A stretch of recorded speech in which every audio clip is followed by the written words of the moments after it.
E21. Hello, all of my amazing friends out there. Shout out to all of you.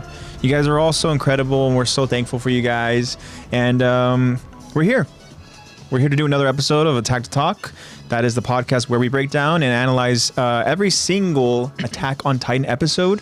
We're currently in season 3. We're winding down towards the end of season 3. This is episode 21. We are starting 21, which is named Attack Titan. Ooh. We finally get the name of the Titan. Yeah. Of course, we'll get more context in our breakdown here in this episode. We will be focusing on part 1. This episode will probably be a 2-part breakdown, but we'll see where the episode takes us. Sometimes the episodes are there's so many flavors. Sometimes there's so much to talk about. Sometimes there's just so much that we have to break them down into a lot of different parts. Yeah. These episodes, I mean, they're just so packed with information, and we've been kind of taking a crazy trip down memory lane and learning a lot about what happened over in the past and in history. We talked about how we got to the destination. We just didn't fully understand the journey. And now we're understanding that journey, and that journey was pretty shitty. Yeah. Actually, that journey was really shitty. But I digress. We, of course, will talk about all of that and all of its shittiness. And I am your host, AJ. Joining me is my sister, Lex. Hi. Zach is not here again. Zach is feeling much better. However, Zach is on a camping trip with his buddies, and we wish Zach obviously all of the best, and we hope that he's having a great time. I don't know if he's there yet. I know that he told me that they were traveling today. Hopefully they get to their destination safe. They left early so they can get there before nightfall. And we, of course, again, we all miss Zach, and we hope that Zach has a great camping trip. We hope that him and his buddies are all safe, and we hope that Zach is back with us soon. Yep. But yeah. Course, guys, warning, spoiler talk. Warning to all of our friends who are by chance not caught up with Attack on Titan. Mm-hmm. The anime is done, so yeah, go ahead and watch it. If you don't know how it ends, don't keep watching now. We have been just getting into crazy spoiler talk because a lot of these things that we're talking about, because again, we're learning about the history and we're learning about how we got to a certain point, and we're learning about really the meat and potatoes of it all. Damn, like we're talking about how it affected the future. We're talking about like just crazy, just different stuff about characters that, you know, are in spoiler territory. To the point where we're now, since we know how the series ends, we talk about how these things that are happening affects the end. Mm-hmm. So, of course, we have to give our friends a spoiler warning. We'll go ahead and we'll do a recap, of course. We have 2 Q&As to cover. We have 1 poll question. We finally asked you guys a poll question, and it was a fun one. Mm-hmm. Actually, it was kind of a fun little poll question that we actually asked, and we kind of talked about on the podcast. I believe the last time Zach was with us. Yeah. And we figured, hey, let's ask you guys. Let's see what you guys said. Mm-hmm. I'm kind of interested to see if you guys really get into any details, any like in-depth kind of descriptions of what potentially could play out, or who has the advantage, or what, or, you know, it could be as simple as just saying this person or this person would win. Yeah. But I always love it when you guys go ahead and break it down into an analysis like we do here on the podcast. Mm-hmm. I love, obviously, I like hearing your guys' reasoning for how you voted, and like how, like, I like to hear the way that you came up with that solution, the way you came up with the answer. I want to hear the thought process. Absolutely. And we're here for it. We love it. And it's one of the my favorite things that we do over on the podcast is going through the responses, going through the results and all that. That's why it can be tricky sometimes, because we want to go ahead and ask you guys really good questions. We want to come up with a good poll question as well. And sometimes it's just so hard. Sometimes, like, at least for me, like, I overthink it. I'm like, damn, like, man, there just isn't any good ones for us to ask this week, like, because you guys have given us so many good responses that I go ahead, I'm like, damn, like, I want to ask a good question so that, you know, I know, you can get a good response from Bobby, or get a good response from, you know, Eddie, or any of our friends, you know, Jacob, Josh, any of our new friends who actually have been even responding lately too. It's just, you know, I think about those things. I'm like, man, we got to come up with a good question. It's hard to come up with those good deep thinkers, like, every piece of the episode that we cover, because there might be a good piece of the episode, like the second half, that has a good deep thinker, and then the first half could be like just setting up. Yeah, exactly. I'll just build up for the deep thinking. So it's like, dang, for that first half episode, what the heck are we gonna ask them? Yeah. So I'm excited to go ahead and talk about the Q&As we have this week in the poll question. I want to now ask my sister, Lexi, how are you doing? I'm doing pretty well. Good. What have I been up to? What happened this weekend? What did happen? I've been working with my new job. Okay. That's been going pretty well. I'm very excited about that. I don't know if I did pass that exam. Great. That like hour-long stuff I had to memorize. I did pass that. It's going pretty well. My last day of training is tomorrow, and then I start my real hours like next week. Okay. Like getting actual clientele and stuff. So I'm excited about that.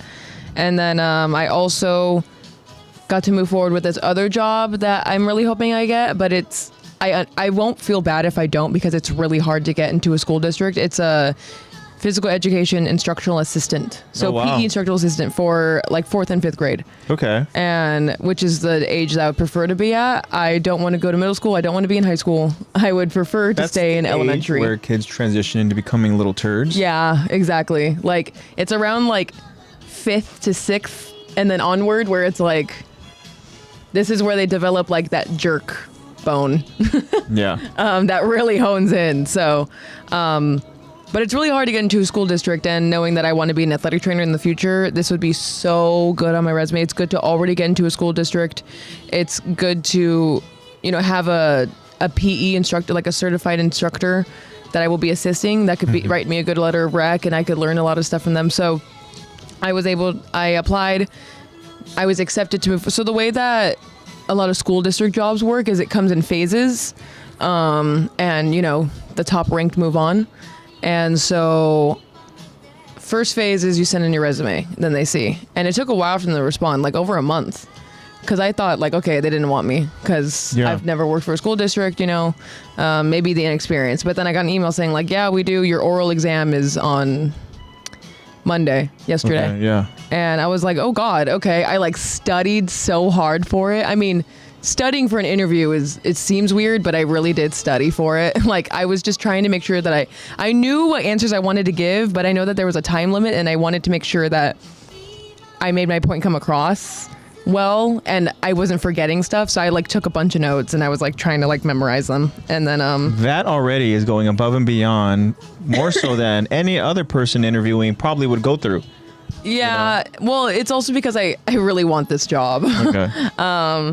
And it's also like part-time. I would get all the holidays off. I would get summer off, depending. And you could also be overcompensating a little bit because, one, like you said, you don't have the experience. And whereas other people might have the experience, so they're not going through the, the extent of what you're going through right now. Because my studies aren't in like being a teacher's assistant. Like I don't have any, I guess like, I don't have any study in the Department of Education, which obviously I'd be like, oh dang, like the people are doing this. Like thankfully I know a lot about physical education for being a kinesiology major. Yeah. But yeah, and then I've worked with children a little bit, but I don't know. I feel like there's always, again, it sucks. There's always like the grass is always green. There's always someone better. With like children, you worked with senior citizens. I know.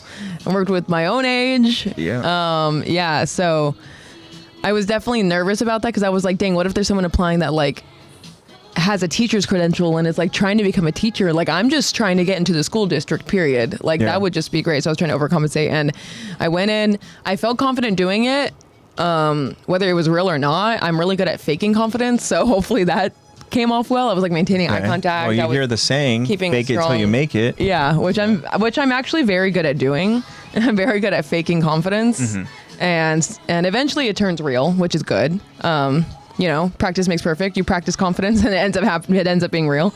But yeah, I walked out of it being like, okay, that was good. I went to lunch with my mom because where the interview was at, it was only 5 minutes away from where my mom works, where mom works. Yeah. So she took me to this taco place, and it was pretty good. And then I kept checking my email because I was like, dang, okay, now they're going to rank people, because they literally sit there and they record you and they take notes on you. Like you're sitting there talking to this panel of people, and they have a set of questions, and they have to do it under 15 minutes, and they're taking notes on you. So it's like, I like took out my piercings, I covered my tattoos, everything. I was like really overcompensating. And then I got an email back saying that I passed with Great. saying that like, yeah, we're accepting you into the next phase. So now I have a written exam Thursday, and then we'll see what happens from there. But yeah, I did really well. I don't know if I'm allowed to disclose a whole lot of information, but I'll just say I did the best. Yeah. I did the best out of everyone. So it is a ranking system, and I came out as number 1. There we go. Which is crazy, but I also think it's because I'm really personable, and I honestly use that feature of myself to really sell. Yeah. Like I really use that, like whether the confidence is real or not, and I try to just be as personable as possible, smiling, whatever, because that will overshadow, I feel like, an experience that I have, because it shows that I'm willing and prepared to learn more with more experience. Absolutely. You know? So our mom is great. She's a job developer, so she's been very great. Like I feel like I do really great in all of the interviews that I've ever had. But yeah, so that's going on. I'm really excited about it. And one exciting outing I had this weekend was on Sunday. I was running some errands. I went to go get my chinchilla some food, and I drove by. I was driving by St. Bruno, and I was like, oh my God, the carnival is here. The St. Bruno's carnival is here. And I was looking, and it's Sunday, so it's the last day. And I was like, dang, like me and Luca are supposed to go, like, it's been a while since me and him have gone out, because we've always been like time and money and, you know, scheduling stuff out, whether he's coaching or I got stuff going on or I'm working or, you know. So I was like, hey, finally, can we go out? Like, can we like go out and do something? Yeah. So we didn't know what we were going to do. We just knew that eventually we were going to paint. But yeah, we ended up going to the St. Bruno Carnival, and Luca tried his very first like carnival funnel cake. He's never had funnel cake. Yeah. From like a still as good carnival. as we remember. Yeah, it's pretty. He got it with everything, like chocolate syrup, caramel syrup, pineapple, strawberry, whipped cream, powdered sugar. Damn. He got it with everything. And I couldn't eat it because I was like, babe, this is way too sweet. Yeah. I was like, this is too sweet for me. And he was like, oh, well, it's perfect for me. And I was like, okay, well, good thing it's for you. This guy knew exactly what he was doing. I know. I was like, this is way too sweet, but you can have the rest. I ended up buying myself a burger. They were like home cooked burgers there, and whatever they put in the meat, it was so good. The rest of the stuff obviously tasted cheap, but the meat itself was good. The important part was good. All the like deep fried stuff, like deep fried Twinkies. Yeah, they had like a tent for like all kinds of like cultures of food. Like there was like a German booth that had like bratwurst and pretzels, and there was obviously American food, and then there was Mexican food. There was tacos. But she was like, no, American. Okay, there we go. I was like, no, because I was like, hey, I think we're still gonna go out to eat later tonight, but I'm still a little hungry. Like I still want to get something, and we got tickets, and we didn't play any of the games because St. Bruno's is different now. Like since the last time I went, there's like only 4 games now. Really? There used to be like, I feel like 9 at least, 8 at least. Yeah, they had before. Different. But I think it's because they cleared out the area now, because now they have shows. Like they have like live performances. There was a Fleetwood Mac tribute band playing, which is pretty good. So that was taking up a lot of lawn area that used to be games. And then the rides are still around the same. They come out of a suitcase, and somehow people, they do. Me and Luca were standing there watching it, and I was like, oh my God. I was like, my sister and my brother used to love that ride. And I don't know if I can go on anymore. I feel like you have that young kind of like craziness. That adrenaline like, junkie in you. Let's go. And then now like my body hurts already. And now you're like, I'm good. So now I don't need like, that. If I'm over in this ride and you're in these freaking little cages, and those cages are going like, you're just constantly going back and forth. The ride that came out of a suitcase that was like delivered on a truck. Yeah. So I'm like, I don't know how my body's going to fare with that. There comes a point where you're like, I don't need to reach that same level of adrenaline anymore. Yeah. Like I'm good. The adrenaline now is me like having a good meal. I'm good with that. Yeah. You get a good adrenaline, you get a good excitement going on, Yeah, hell yeah. Especially with some live music, Fleetwood. Yeah, it was good. See some Fleetwood Mark. Some Flatwood Mark. Yeah. Something like that. There you go. Then you did well with the job interview, you faked it, been a pretty good week. You made it over to the next phase, which is good. I was confident in that I knew what I wanted to say. Yeah. But I wasn't confident I was going to remember it. You didn't allow the panel to razzle you a little bit. No, not at all. I was like, because honestly, I'm content either way. If I don't get this job, it's fine because it's really, really hard to get into a school district. It's so hard. Yeah. And I have no experience in it. So in a way, this is kind of like we talked about a couple weeks ago with voice actors, where they're like, I'm not gonna get this job, but I'll go in, I'll read for it.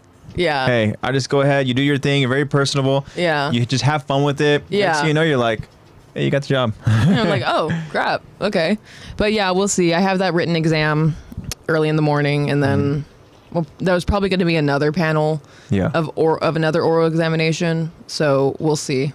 But thankfully, I have all of my notes because I like studied for it. Panel of suits. Yeah, it was like a PE instructor and then like the principal of another school, and then it was just those two. But like they were like taking notes as I was talking, and it was so weird. I was like looking at her pen as I'm talking. I'm like, what is she writing down about me right now? She writing down like uses her hands too much. She's like, don't see any piercings, don't see any tattoos. I know. Because the only one that stayed in was this one. And it's because I couldn't take it out. It like wasn't coming out. I was trying so hard, and I was like, hey, I'm running out of time. I got to finish getting ready and make it there with ample time to like figure it out. Because I wanted to make has one piercing. Yeah, one piercing. But yeah, so I am very happy with it. Uses hands too much? Yeah, uses hands too much. She's, I don't know, she's got big teeth. Something like that. Yeah, big teeth, and then big smile, big energy. Yeah. Faking her confidence. You're Like, you could just tell. Love the big teeth. Yeah. She talks like a child, so she'll get along with them. But yeah. And then we ended that carnival date by you said painting, right? Yeah, we came back to the house because we were going to go to this view, but it says that it closes at when like there's no more daylight. And we were like, okay, we want to see at least like part of the sunset. So sunset, we literally looked it up. Sunset was at 8:10. So we're like, they probably close at 8. Let's get there at like... That's that West Coast. Anytime before... Sunset time. Yeah. We're like, hey, let's get there. So I think we got there at like 7:20, something like that. And we're like, okay, we're still pushing it. I wanted to get here definitely before, but it was still daylight. You know, the sun hadn't even started setting yet. And the gate was locked. It was already closed. And we were like, there goes our plan. So then we just came back. So then I was like, hey, let's just go to my house and paint my room. And we were just watching. We had Studio Ghibli. We had Spirited Away playing on my projector while we were doing that trend where we each get a canvas and you get 5 minutes. And then you paint something, you draw something. Thankfully, I had paint pens. So we only really used like actual paint and brush only a couple times because that was going to take too long. And if we did have to, we like paused the timer to be like, hey, mix your paint first. Like, yeah, you have a little paint break. So I started off with Kyron. What's up, Kyron? What's up, Kyron? Is that your favorite Studio Ghibli movie?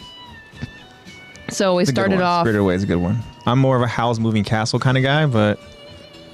Oh, no, we weren't watching Spirited Away. We were watching Howl's Moving Castle. Oh, I'm a liar. Okay. We were actually watching Howl's Moving Castle. All right. I just have Spirited Away on the mind. But Spirited Away is a good movie, though. I will say that. But so I started off my drawing with it was a flower, but the middle of the flower was an eyeball, and I started it on the bottom right. I was like, hey, we'll make a cute little collage or something. That's the vision I had for it. And then the 5 minutes came up, and then you trade after every 5 minutes, and so I handed in my flower with an eyeball, and he handed me a drawing of Darth Vader. Great. And I was like, what do I do with this? It's just Darth Vader's mask.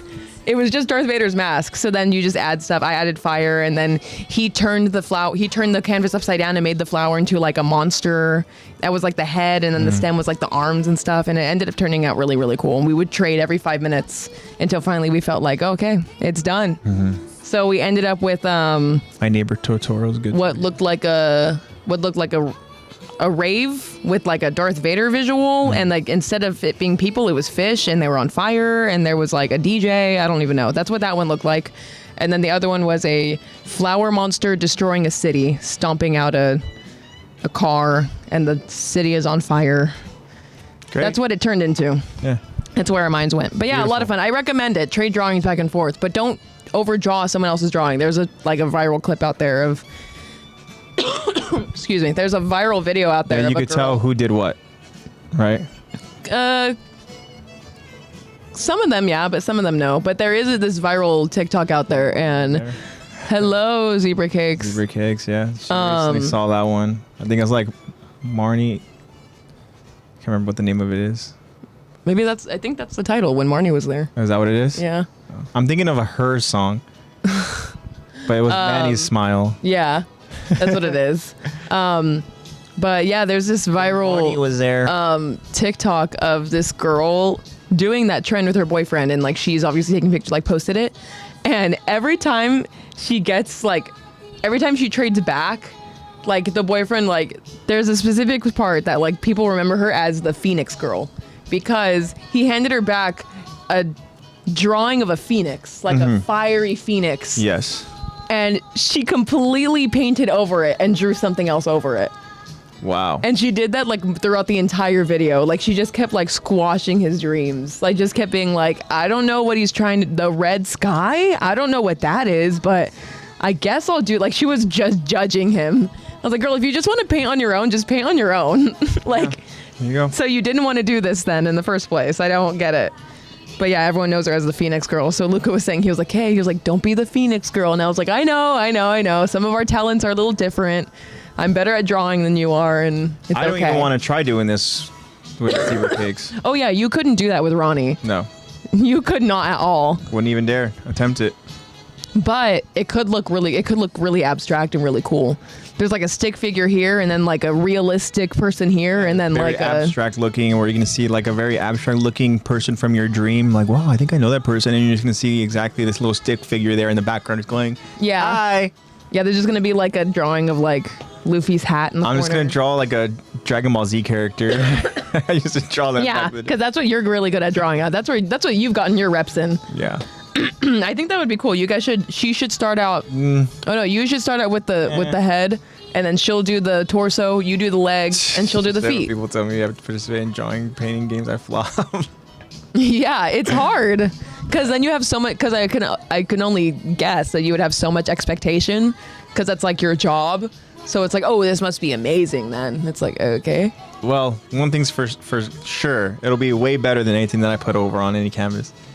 Depends on what you define. I do want to welcome, of course, welcome Zebra Cakes, welcome Kyron. I do want to say, Kyron, thank you so much for joining us. We missed you, Kyron, last week, and I hope that Top Golf is treating you well. I do too. And we have Jacob. What's up, Jacob? What's up, Jacob? Yo.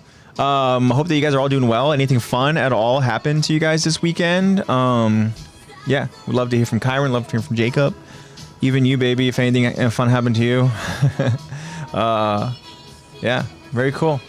Yeah, that's probably been my week. I do want to go ahead and not gloss over something, because I think it's good for us to talk about it. Okay. This is a warning to any sick fucks out there. Oh my God, yeah. Any creepy people. Anybody who does this, stop. Don't do it. Because Lexi encountered a creepy person. Yeah, yesterday. You mentioned how you went ahead and you had lunch with Mom. I did. And as you were driving back home... And this is like 1 p.m. I started driving back home. So this is in the daylight, literally. And Lexi encountered somebody who obviously found Lexi to be very interesting and was very interested in Lexi to the point where it continued to follow Lexi. And... I was a good ways away from... Yeah, not you, Jacob. Don't be so flattered, my friend. Okay? Talking about Zebra Cakes. Even you, baby. Yeah, I was a good ways away from my home because the interview was like a number of cities away. It was probably like 40-minute drive away. Yeah. And so driving there, I took freeway and I was like, okay, well, now that it's not so busy, let me take the streets home. Like it's just like a straight shot pretty much all the way home and then just like a left and I'm home. So... I was driving along, obviously I just finished eating lunch with my mom and I'm driving back and I've been driving for about, I'm going to say that there was around 3 or 4 miles and no, I do not. I used to have pepper spray, but I think it got taken away at like an airport or something because I forgot to take it off my keys or something like that. Oh, that's what happened to my knife. I had a Swiss Army knife and it got taken away at TSA because I forgot it was in my bag. But anyway, I would probably say it's around 3-4 miles. I noticed that this guy in this, bless you.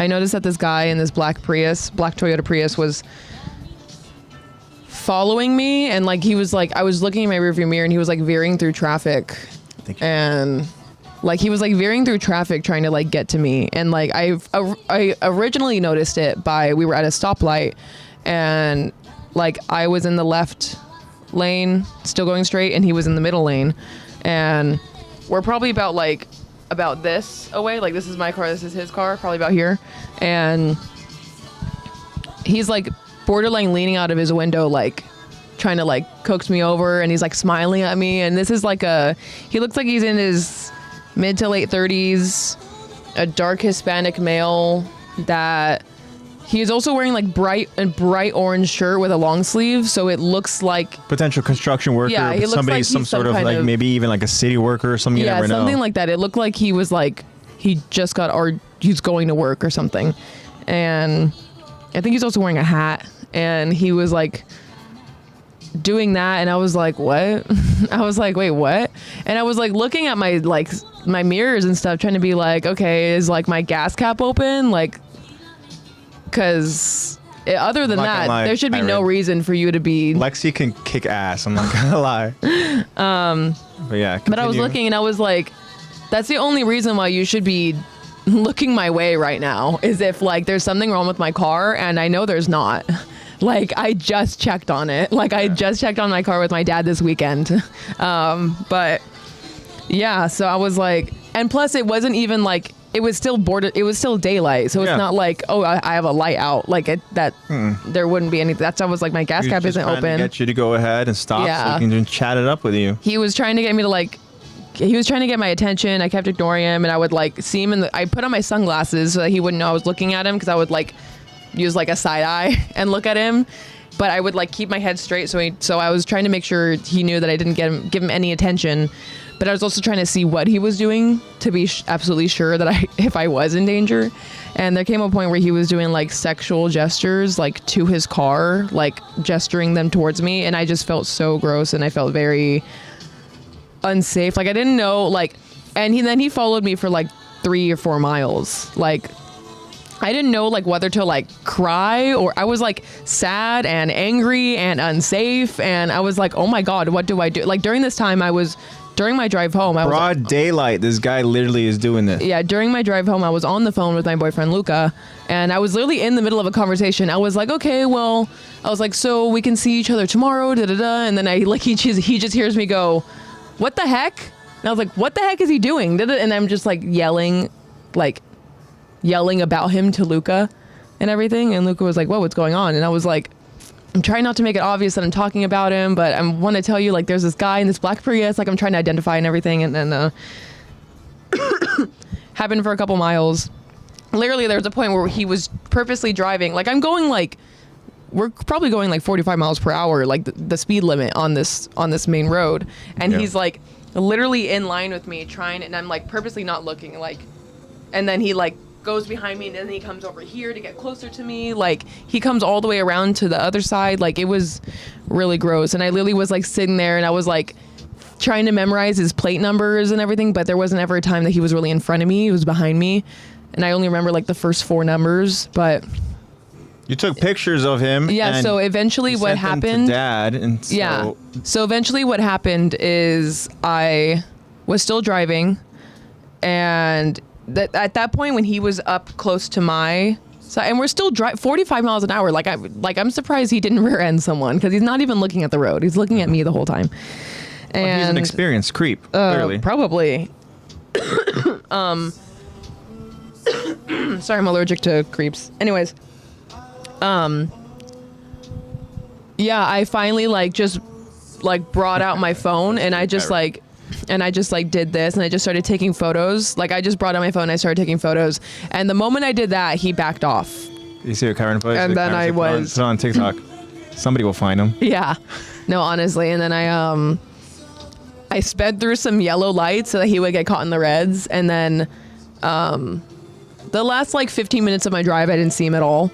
But I was like, my eyes were on my rearview mirror 90% of my drive. Yeah. 90% of my drive home, because I was so scared that because if he's still following me, I'm not going to go home. Like, I'm not going to want to go home. Of course. But right after I took pictures, I sent them to Dad. I texted him I texted him the description. I have to say that this guy, creepy fucker, because literally in the picture, like, it looks like he has some sort of semi-tinted windows. It's really hard to go ahead and like, kind of see him. Broad daylight with the reflection of the sun and everything and the clouds. Pretty much, you just see him, and all you can see is this shadowy figure with a smirk. You could tell he's just like smirking. Yeah, he was smirking at me the entire time, and it was actually terrifying. Like, you could tell that I was like creepy, not into it at all. But it's funny because you said that you were in contact with Dad. You took the pictures and stuff like that. Yeah, I took pictures. I texted him. I'm at black work Toyota with Dad. Prius, license plate number 6MBB, and then I couldn't remember the rest. Yeah. And then I called him.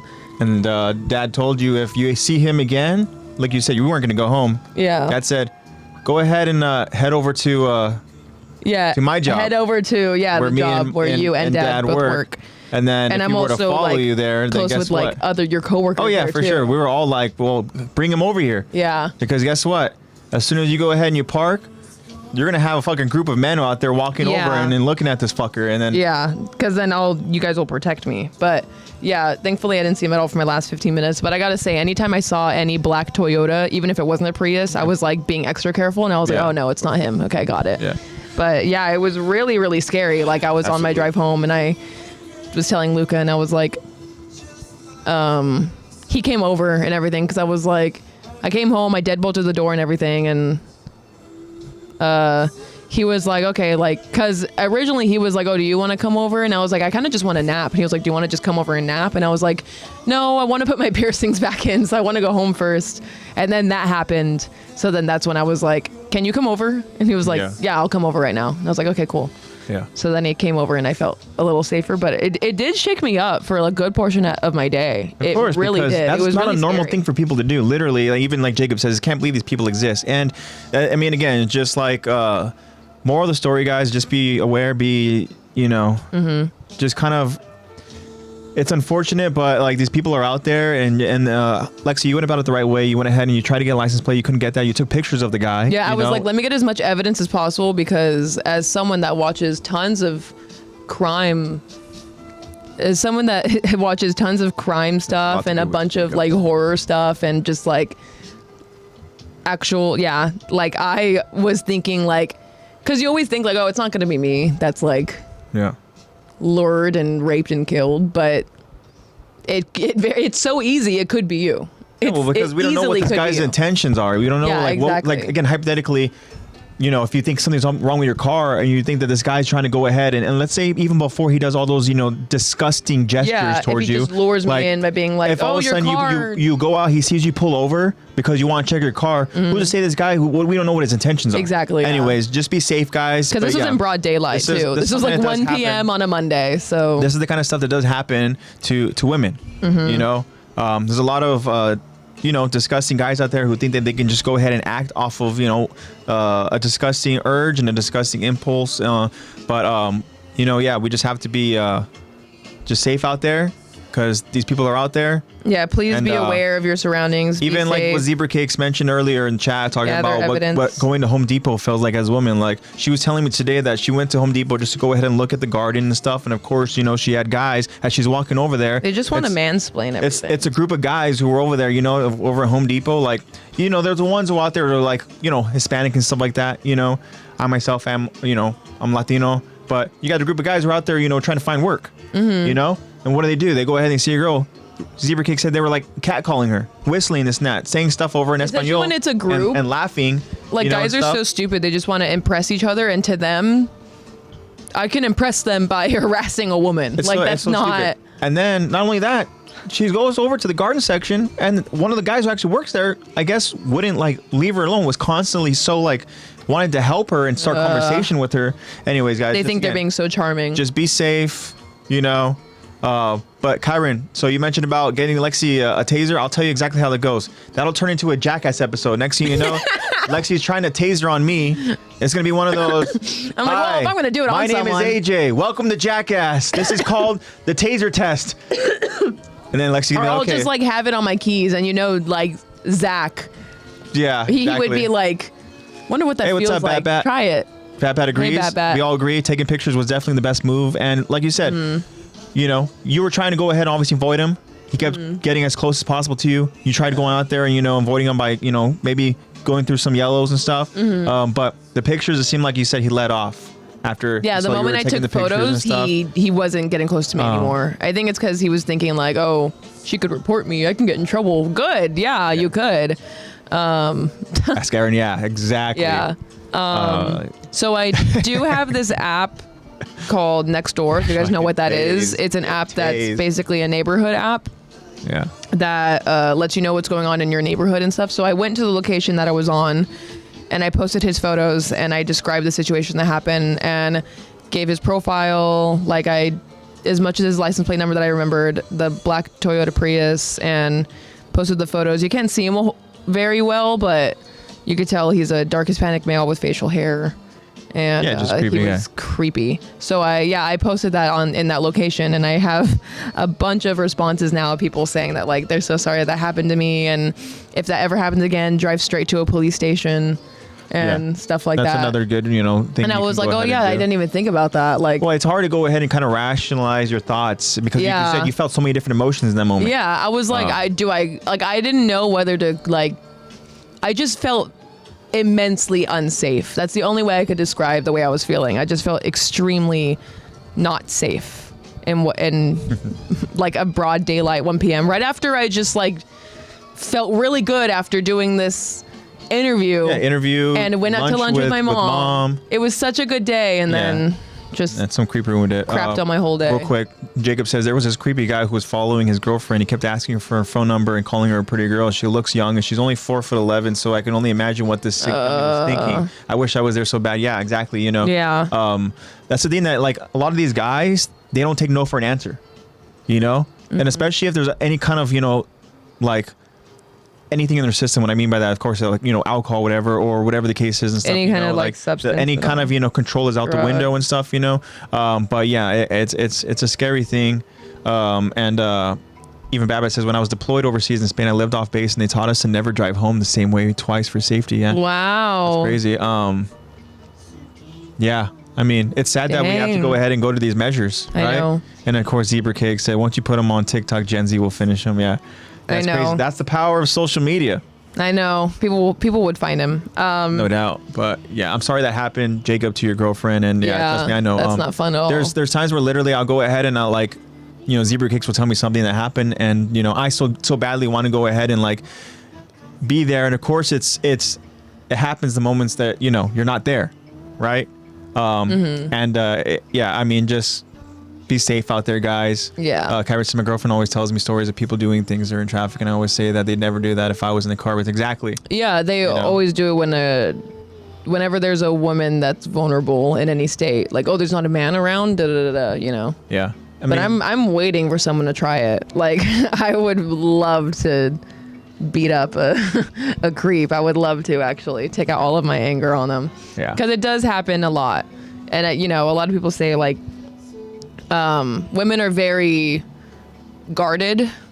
That's why it's like, it's really hard for, you know, like, oh, just say no. It's like, well, they don't just take no for an answer. No, they don't. Like, and a lot of people say, you know, it's not all men, and you're right, it's not all men, but it's almost all women. So something needs to change. Yeah.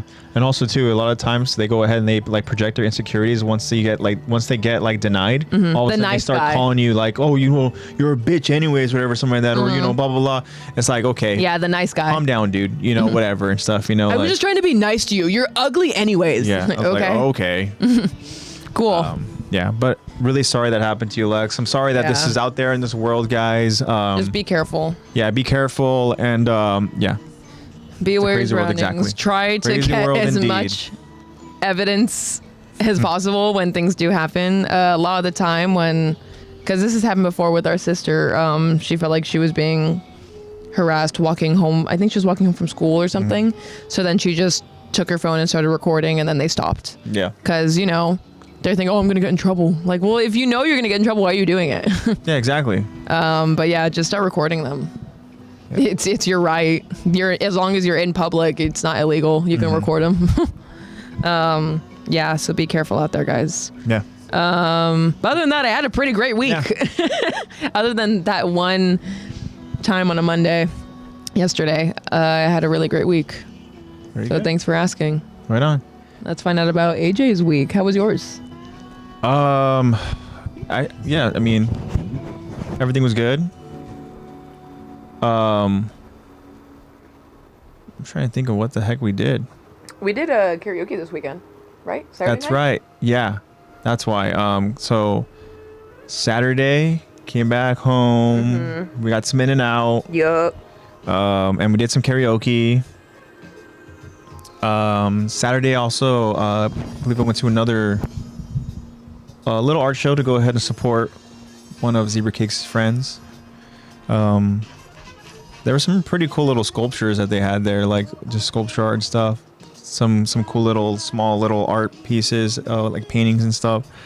Yeah, it was good.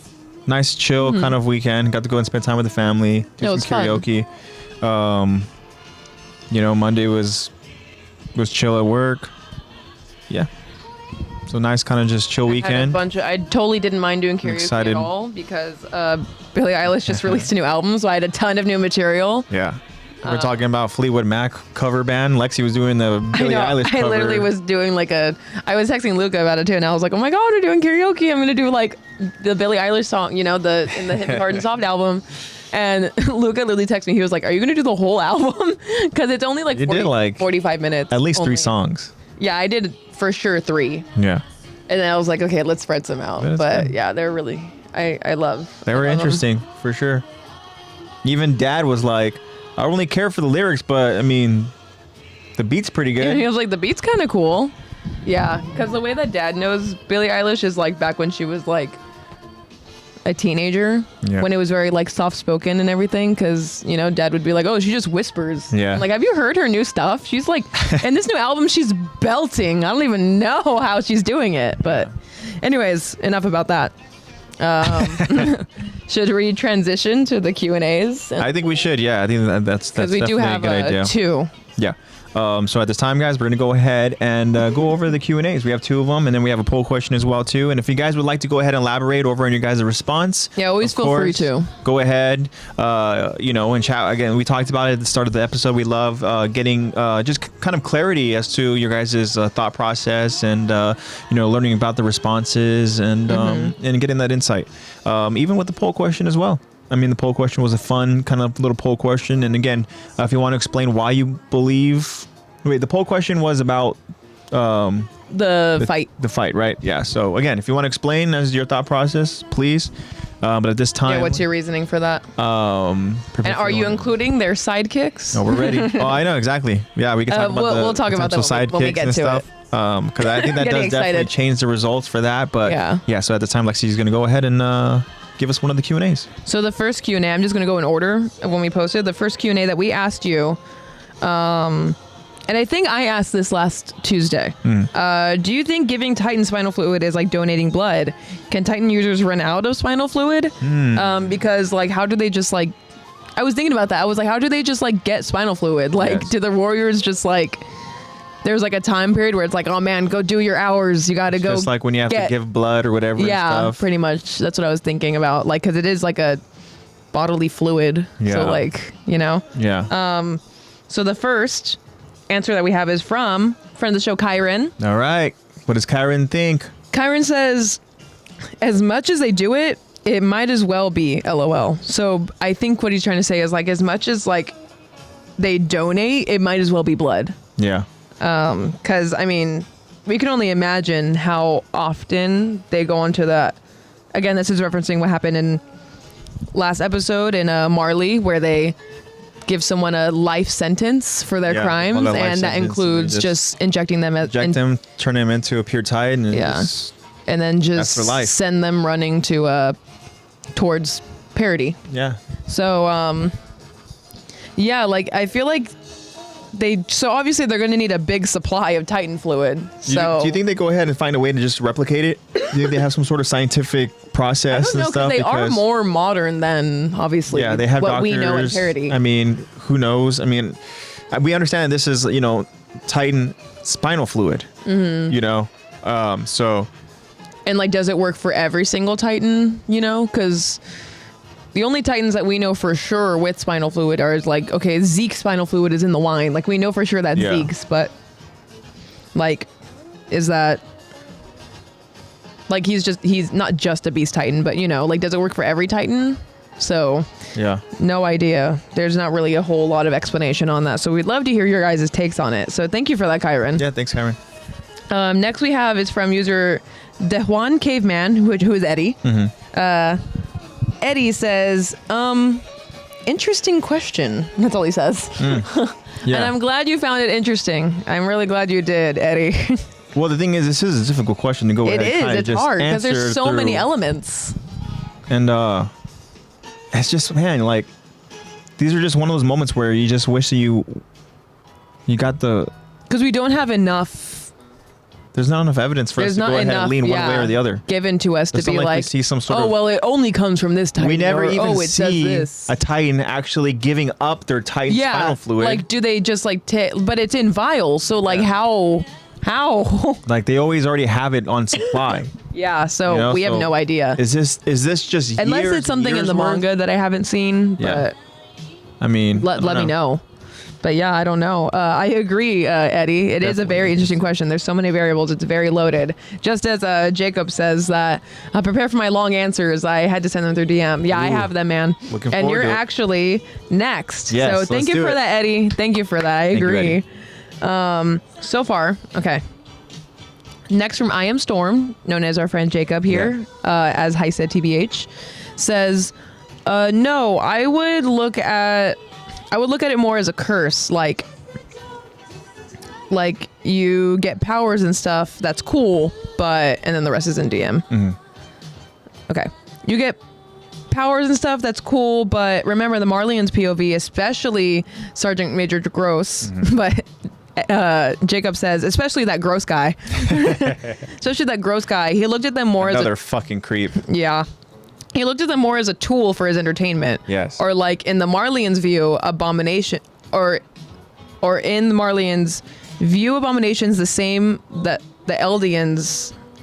Oh, they view Abominations the same as Eldians because Marleyans are superior in their eyes. Yeah. Because, well, they can't turn into Titans because they are apparently more human, which we can hear like Sergeant Major Gross, as he was saying, the gross guy. Yeah. You can hear him. He describes them as in like, these are your real people. This is what you really are. Yeah, like I have no remorse in turning you guys into this because look, just a little bit of spinal fluid and you turn into monsters. That's what you guys truly are, monsters. Yep. So, yeah, I don't think that they, as far as view, which I think it's interesting that you took it this way, Jacob, actually. You always have such interesting takes on our questions. You don't take it very literal. You take it more as like you're describing how Marleyans and Eldians view Titan fluid, which I think is really cool, actually. Yeah, I agree. Yeah, Marleyans view, I think they would view, the spinal fluid more as a curse and a tool than a bodily fluid, because they aren't seen as human. So that actually makes a lot of sense, Jacob. I agree with that. Yeah, so I don't think that it would be viewed in thinking this way. It wouldn't be viewed as donating blood because blood is seen as very human to the Marleyans and the Titans aren't seen as human. Yeah. So, yeah, maybe it's more of a, like the curse of not being human. A little bit of this turns you into that monster you truly are. Mm-hmm. So that's really interesting. That is interesting. Wow. Yeah, thanks for that, Jacob. That was cool. Thank you, Jacob. Sorry. I've had this lingering nasty cough for a couple of weeks now, and it's been so annoying. It used to just be in the morning, and now it's like all day. It's so annoying. Anyways. Did I tell you Lexi's going to be the narrator today? Yeah. Anyways, thank you for that, Jacob. Really cool. Next we have from new friend of the show, Film 24 FPS. Yeah, Film. Let's see what Film has to say. They say, most likely, but the real question is, does it go bad if it's never used? Oh, that's a good, that's good. That's good, Film. That's really good. I don't know. I don't think it does. I really don't, because I feel like I have no idea. I feel like the supply that we have has to be years and years worth of Titan spinal fluid. Yeah, because how else are they getting them? How else? Yeah, because of what Rod Rice has. Rod Rice literally has he has like a a little case of it. Yeah. So like and he had like hardening too. He had that power up. Yeah, this dude had a full freaking Rolodex of just different abilities. Yeah, like he had like an arsenal. Like there's no way that's new. Yeah. Or if there's like maybe it's like the 13 years. Maybe it only lasts for 13 years. We're gonna go ahead and get into, of course, in this episode as well, which is good. AOT, how long does the spinal... That's a great point, What is the spinal fluid shelf life? Yeah. Does it need to be refrigerated after opening? I guess it does make sense if it would potentially be 13 years, but I mean, I don't know. I just feel like that stuff, there's so much history that I just don't think it would have an expiration. I don't know. Because that now... No, it doesn't. I was gonna say we've seen examples of that because obviously if you're a Titan user, as a warrior, you get 13 years, but as a pure Titan, you're kind of stuck in that form. Because it's not 13 years when you wither away. No, it's like it's. That's interesting. Why do we pick and choose here between Titans? So apparently someone asked the same thing as Film on Reddit. Someone asked, "What's the shelf life of Titan serum?" in like an AOT Reddit forum. Yeah. And there's a couple of responses. Someone said, one of the top ones is, as long as the plot needs. As long as Eren makes it so. True. Everything always comes back to Eren. And then another one says that Titan serum, which is based on the spinal fluid from Attack on Titan, has a shelf life of 3 weeks to a month if unopened. Once opened, the serum evaporates. However, if the serum is stored in a liquid state, it may be infinite. Okay. So... Interesting. That kind of goes with the idea of what we talked potentially about trying to split the serum. If it's in liquid form. Interesting. 3 weeks to a month if unopened. Why is it like? Do you have to refrigerate it after opening? Why is it like a can of sauce? I don't know. But something that we talked about just with the topic of conversation of all roads lead to Eren. One thing I do want to go ahead and kind of just plant this seed right now. Is that when we go ahead and talk about the story, as Lexi is very blurry right now. Oh God. Let me look at the camera. When young Grisha talks about a teacher, right, that essentially, motivated and persuaded young Grisha to go ahead and travel beyond the walls. What if that teacher is actually future Eren? Oh.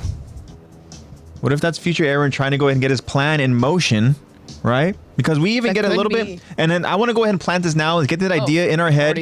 Okay, cool. I'm focused again. Let's go ahead and let's get that idea in our heads, because when we talk about the story, there's going to be moments where when conversation between Kruger and Grisha, Kruger very much is going to go ahead and kind of talk about, I guess, not fully talk about and explain, but more kind of insinuate potential motivations for him. Yeah.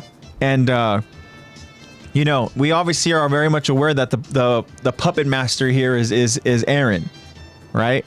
Yeah. So that's pretty clear. I love to go ahead and I love thinking about that. Even when I talked about the idea of when Grisha's narrating us the story, that he is actually the one telling the story to Eren, because Eren right now currently he is dealing with the ramifications of going against Captain Levi. Their insubordination. Yes, they currently are over in their cell for we don't know exactly how many days or nights. But he's getting a lesson from his old man about the history. Old man. So yeah, just want to go ahead and plant that now. Yeah. That we know that Eren is being very busy at work, trying to make sure that all roads lead to Marley's demise. Yeah. Oh, yeah. Marley is a number one. Marley is a number one. Marley is a number one. Yeah. Or whatever you got. Whatever the hell I got stuck on. But yeah, we the last one was film for that. So thank you so much for all that answered that Q&A. I know that one was a loaded one. We tried to give you some good loaded ones because again, like I said before, there's so many variables, including the answers that you gave us. Like Jacob took it in a different way. Yeah. More of on like the socio-political climate that's going on, and then Film took it in like a added question, how long does it last? Like I thought that was really cool too. Yeah. So thank you guys for all of that. We still have another poll and another Q&A to go over. Let's do it. So let me transition on over we'll take a little Attack on Titan topic break, and we'll go do the poll, because the poll actually doesn't have to do with Attack on Titan. Okay. It's a question that you asked, AJ. Yeah. And once again, this could also have other variables, because depending on how you took it. So if you voted in the poll, I need, I'm being selfish, guys. I need your guys' like explanations. I was just about to say that. Yeah, if you voted in it, please. But even if you didn't, please explain why you think the way you think, why you think who's going to win, and explain if you included their sidekicks. You know what I mean in a second. Yeah. Yeah, I want to know your guys' reasoning. So, let me get ready. The question that we asked you guys was, who do you got winning in a fight? Master Chief or the Mandalorian? All right. So, again, you could also take this differently. You could take like, oh yeah, the Master Chief from the video game or the Master Chief from the live action. We were talking about the live action, obviously, so I made sure to include a live action photo. But honestly, they got his suit so good in the live action that it could look like a video game. So, yeah.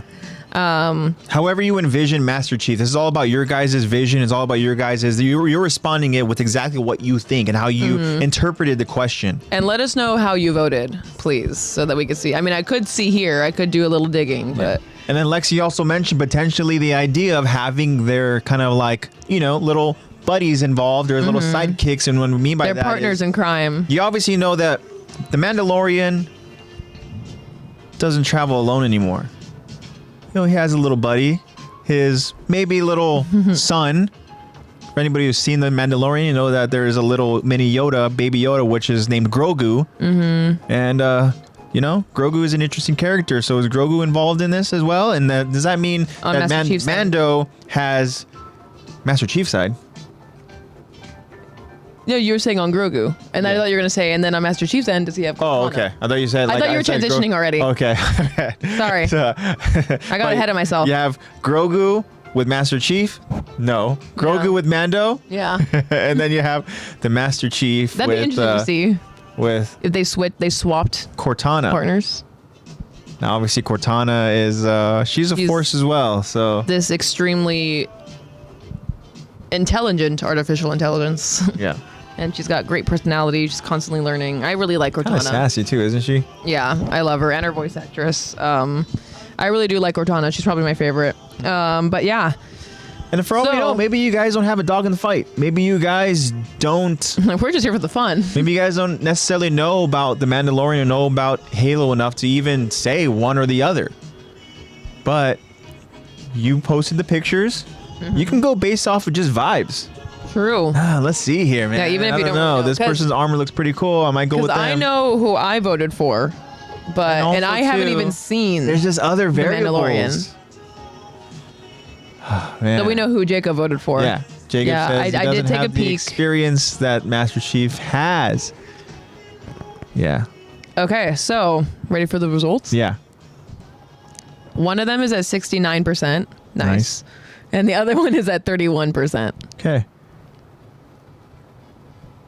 It's clearly Master Chief. Master Chief is Master at 69%. Chief is clearly, okay, 69%. And then the Mandalorian is at 31%. And I'm going to add this in too. I did check who voted. And as far as our familiar friends of the show, let's out them. Everyone voted for Master Chief except for Eddie. Ooh. Eddie's the only one that voted for Mandalorian. Okay. And I got to say, I also, no surprise, I voted for Master Chief. And I haven't even seen The Mandalorian. So. Yeah. But I just know Master Chief, and he's definitely a force to be reckoned with. So Jacob says he doesn't have the experience that Master Chief has. So great point there. Master Chief, Eddie traitor. Master Chief. I wish it was here to explain. Endured so much, and granted, it's a video game, right?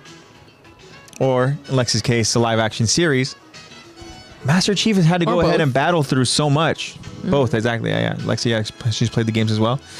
I've only played like 3 and Reach, but I loved Reach. Yeah. I really did. I do have memories of us playing online, playing Halo, and we went through the story, right? And then it'd be so late that I would see Lexi's character stop moving. Really? I don't remember that at all. I would just like knock out. You would just fall asleep. Oh, well, you could tell I still wanted to keep playing. I was Yeah. like, I want to keep going. I'm like, okay, well, I guess it's time for us to go ahead and call Aw. it. So yeah, it ended. But yeah, so And then just a like fun little memory playing Griff Ball. there. Griffball, yeah. But so yeah, so what I think about, and again, this is spoiler warning to anybody who hasn't seen anything as far as Mandalorian or whatever, but the Mandalorian gets caught in some situations where he needs help. He legitimately just needs help. Now, I don't know. Does the Master Chief need help? I mean, he has Cortana, but I feel like the Master Chief is just a badass. He has needed help from Cortana. Yeah, but I mean, Cortana's there with him.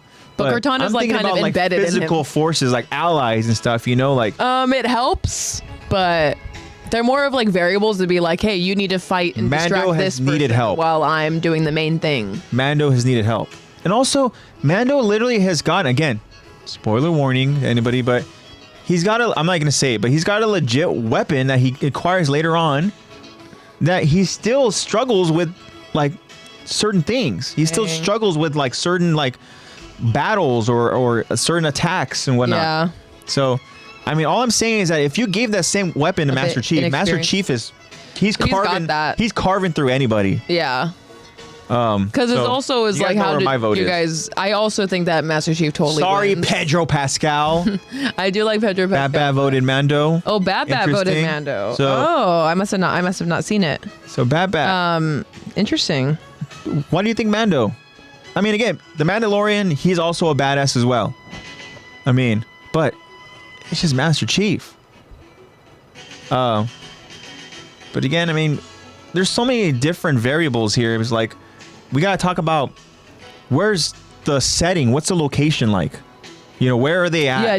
Does Master Chief? I was gonna say if Master Chief has an energy sword, then Are they over we're in? good. Like, I don't know.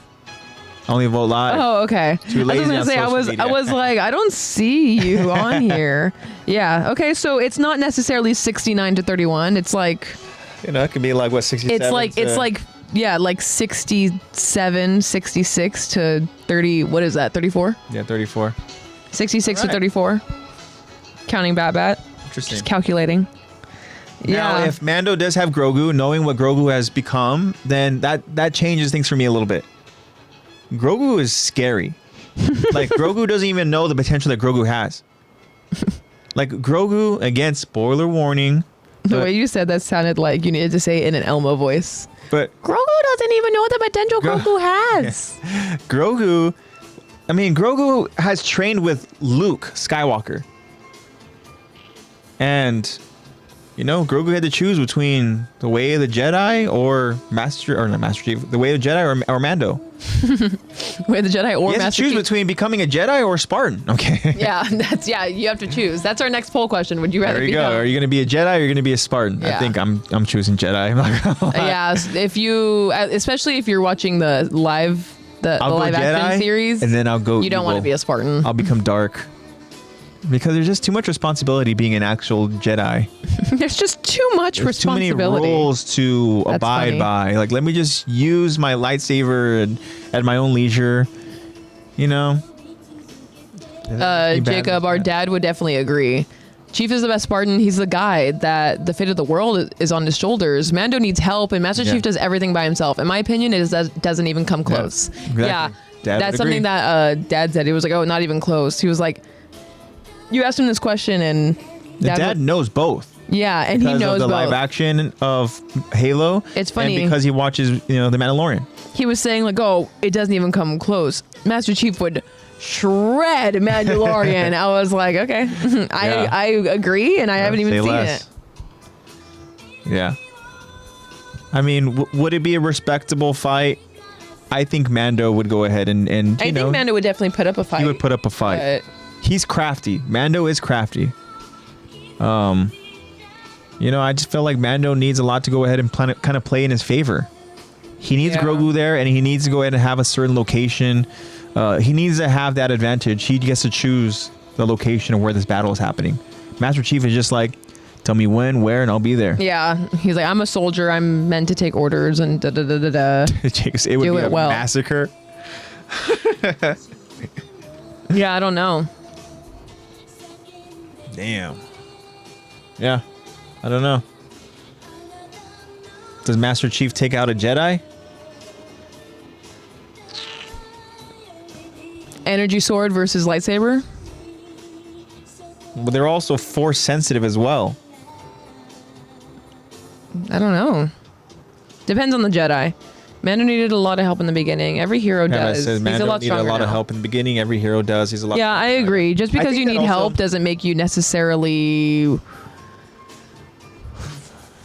I was gonna say it doesn't make you necessarily weak, but it kind of does. Well, the thing that needing help isn't bad in your.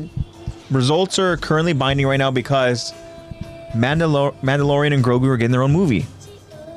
So they're currently in the process of that movie. Yeah, because we've seen all of Master Chief's kind of.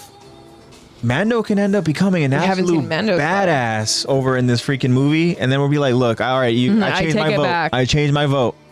But I will agree, Bat. Mando has, gone through the experiences, has survived a lot of different, scary moments, and he is stronger now.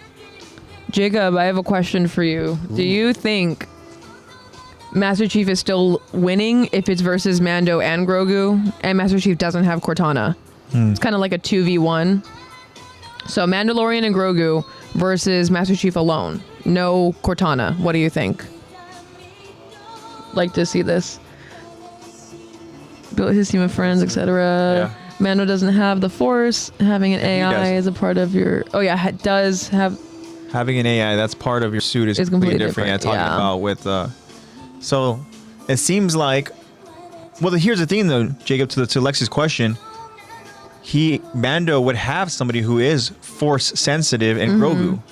Now, does that change your results? Yeah, if it's Grogu and Mando versus Master Chief... with no Cortana, how do you think that's... Yeah, do you still think that it's going to be a massacre? Mando's going to have, not only his strengths and abilities, but he's going to have Grogu watching his back as well. But, yeah, those were how the votes ended up falling. I want to ask you, Lex. If it comes down to... I already know my answer to this. Okay. And I don't think it's close. But... if somehow Master Chief is traveling through the ethers of space, and you said this is Master Chief? Master Chief. Okay. And he bounces between realities, and he's over into this crazy Star Wars universe, and he comes across this evil Sith Lord, and he comes across Darth Vader. Does Master Chief? I think it'll definitely be. Does he beat Vader? Well, he has to obviously feel like he has to get something from it. I don't know. I feel like he has to what am I thinking? I feel like Master Chief wouldn't put in a good fight unless there was some kind of... I mean, unless it was just an order. If he's ordered to do it, then yeah. One's 6'10" and one is 5'11". True.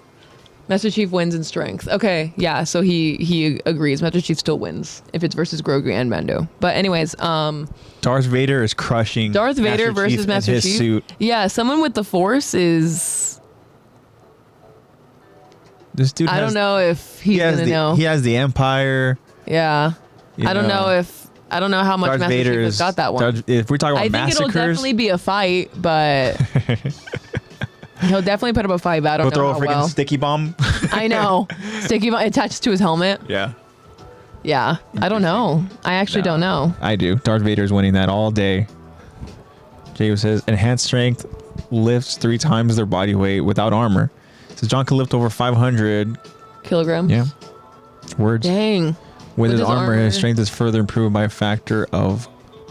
Damn, that's crazy detail. I know. He's putting in the stats right now. Wow. Yeah. He lifts 3 times his body weight. Yeah, that's kind of insane. Interesting. 500 kilograms is also crazy.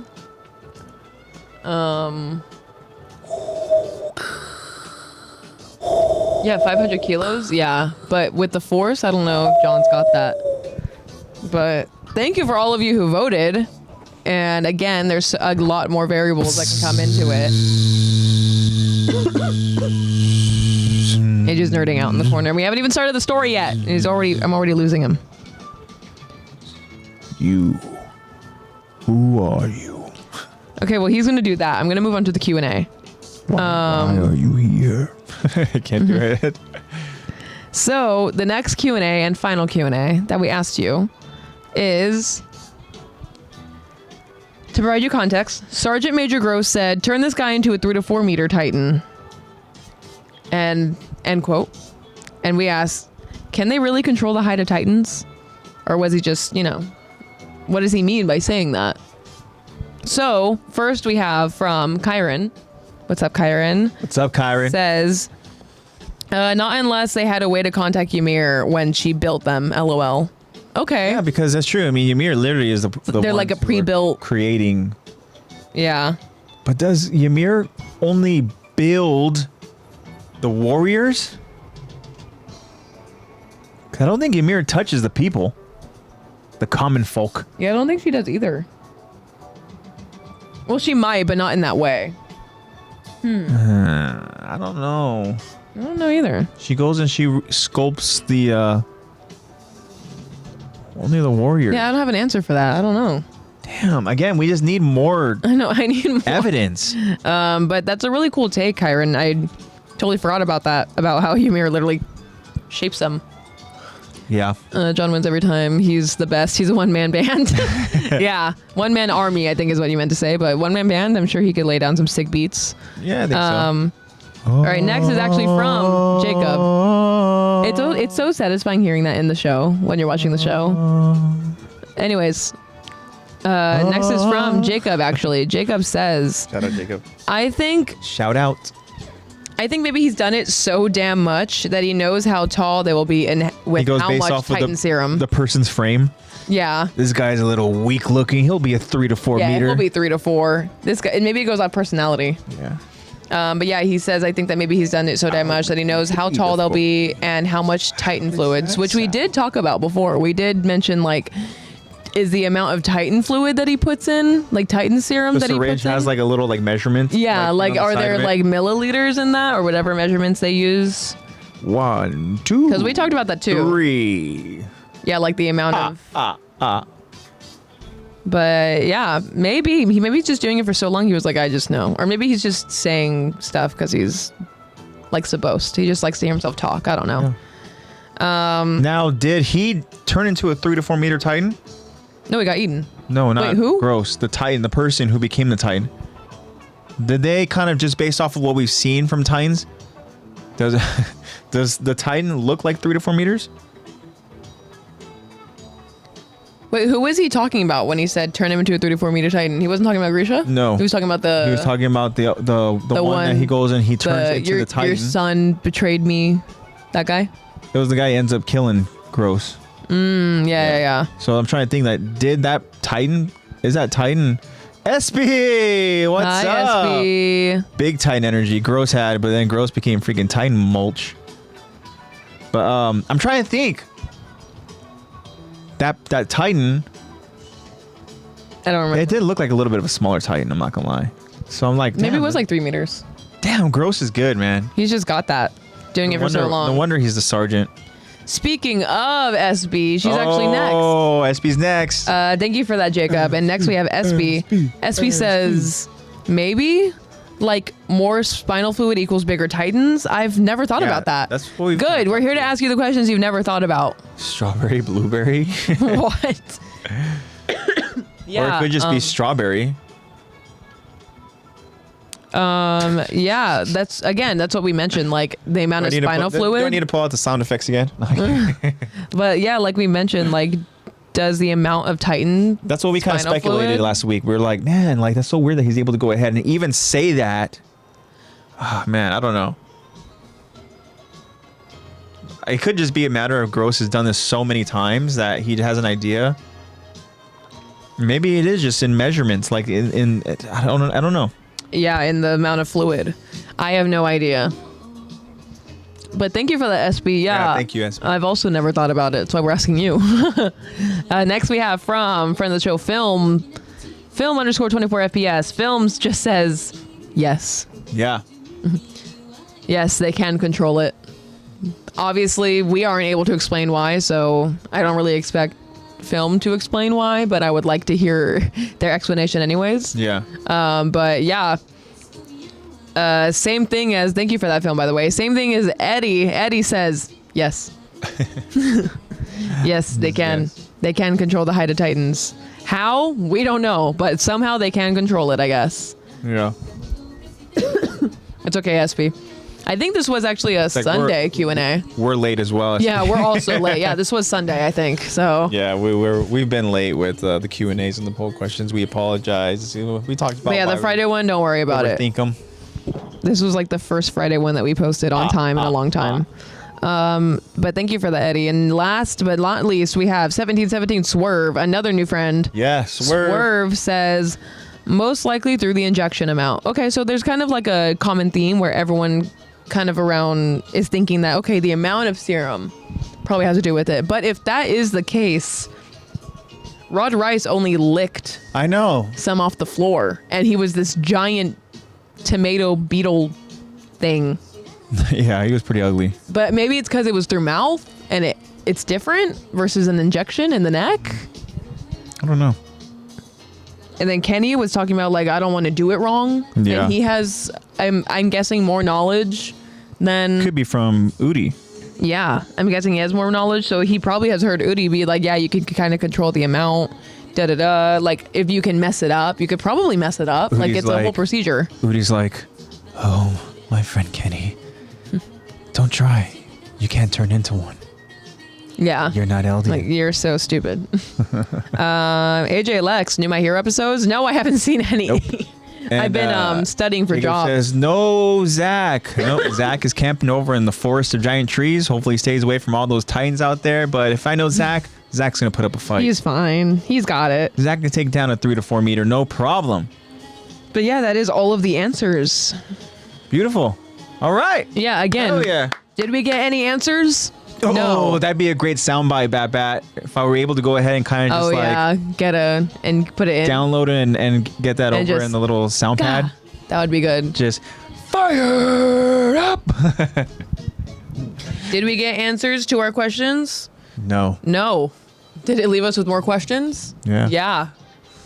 But that's the fun of it. So thank you guys. Look Some forward to more Q&As and more polls up on the Instagram story. Not meant to be answered. And when Eddie, we do what's remember. up? Eddie says, Oh. Grice? Hi, Eddie. What's up, Eddie? Hopefully you're doing well. I'm so glad all our friends are here. That's awesome. I know. But yeah, that's what we got. Excuse me. We should go ahead and shout out somebody who messaged us something cool. Oh right? my gosh, yeah. Shout outs. Yeah, we're going to do a little shout out right now. So we did get a DM from user Andrew, but it's spelled Andru. Andrew. But his username is Young I wonder Joji. if this is the same Andrew that we got a really cool comment from over on our YouTube podcast episode, I think last week or 2 weeks ago. Oh yeah, and then we also have another Andrew that answers our Q&A sometimes. Very true. So it could That's be just spelled different different. Andrews, but either So- way, we're going to shout out this Andrew because this Andrew Yeah. said, If that's even how you pronounce it, I don't know. But his username is Young Joji. okay. So I know how to Shout pronounce out that. to Young Joji. So Young Joji says, he DM'd us and it just says, y'all cool AF. So thank you. Thank you for that, man. I like to think I'm kind of cool. I'm going to assume that that's a cool sound that's going on. I also just totally ruined the illusion and I put my hand in the other camera. It's already happened a few times, Lex. Oh, it has? Oh, I've been ruining the illusion. My It's fault. happened a few. Uses her hands too much.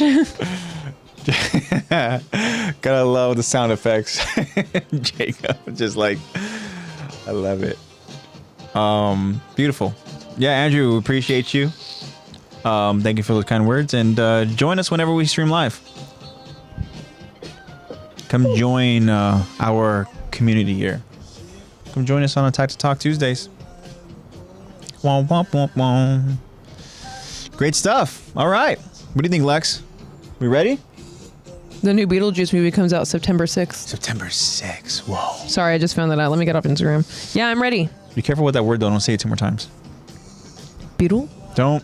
Juice? Don't. Beat. Michael Keaton's scary. Beat. Beat.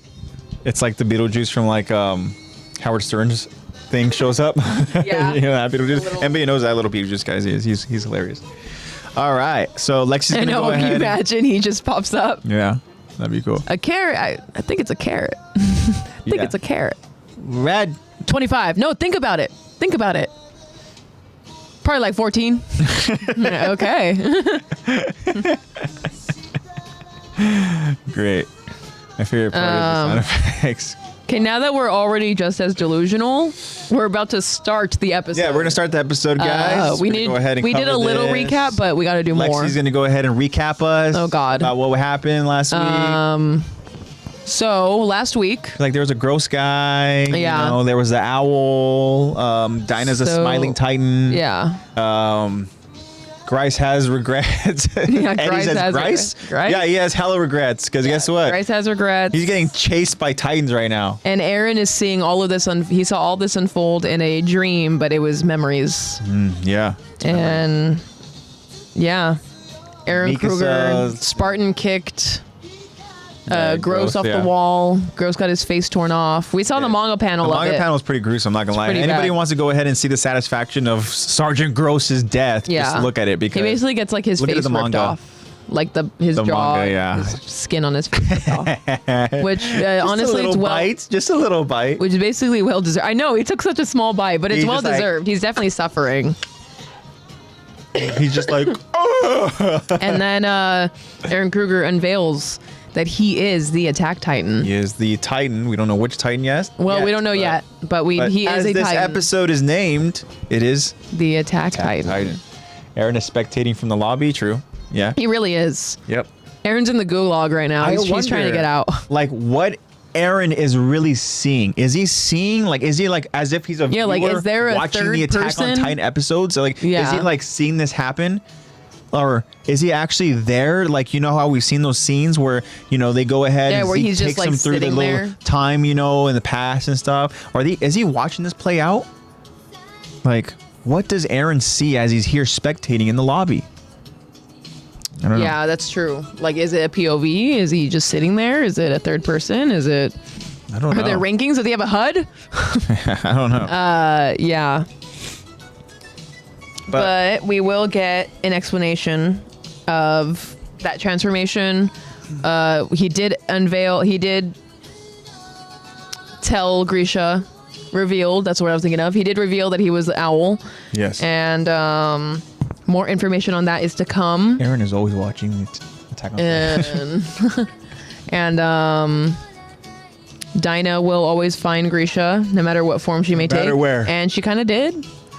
I mean, she found his house, for sure. Even if you are associated to Grisha, Dinah will always find you. Mm-hmm. And even though you may have been controlled by Aaron to walk past Bertolds and instead eat your man's future wife, Yep.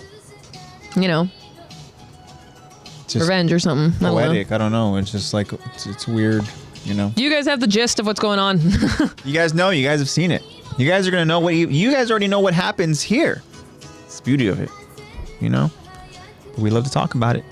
So at this time, guys, we're going to go ahead and get into the episode. This is Season 3, Episode 21, Attack Titan. This is part 1 of our episode breakdown and discussion. Lexi will go ahead and narrate. I will do the voices of Grisha and Aaron Kruger. And a little bit of Aaron. But whenever because I have no lines. there are literally no lines Mikasa except talks for one. once. Yeah. Yeah. One line. At this time, I'm going to go ahead and kind of change the ambiance a little bit.